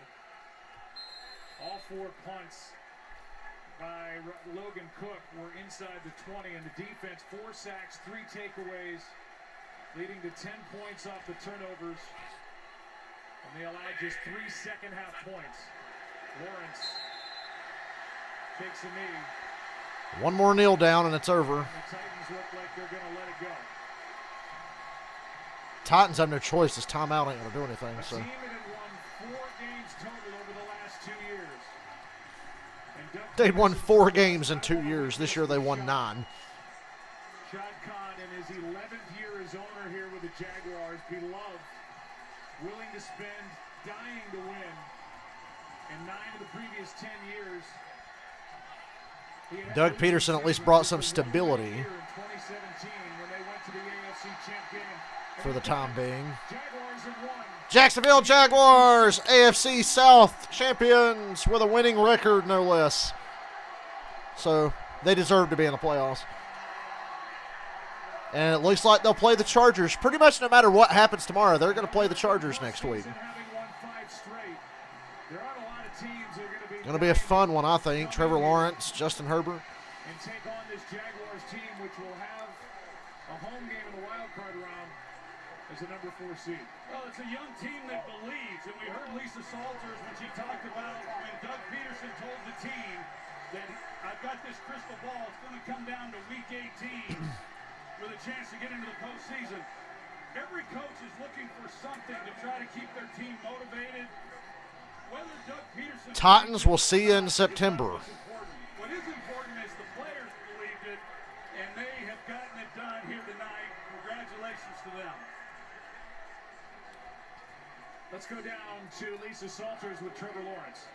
Well, I did have Trevor Lawrence, but there's a lot of congratulations going around, Joe. Trevor, welcome to the playoffs. How does that sound to you? Sounds great. Sounds really, really good. Year 2, making the playoffs. Good for you. Fuck Clemson, but I got love for Trevor Lawrence. To get an opportunity to go play in the playoffs, another home game here. I mean, we're fired up. Had a moment with Doug Peterson just then. What did your coach say to you? He said, "Great job, man. We're going. We're in." I told him I love him, man. I'm so appreciative of him.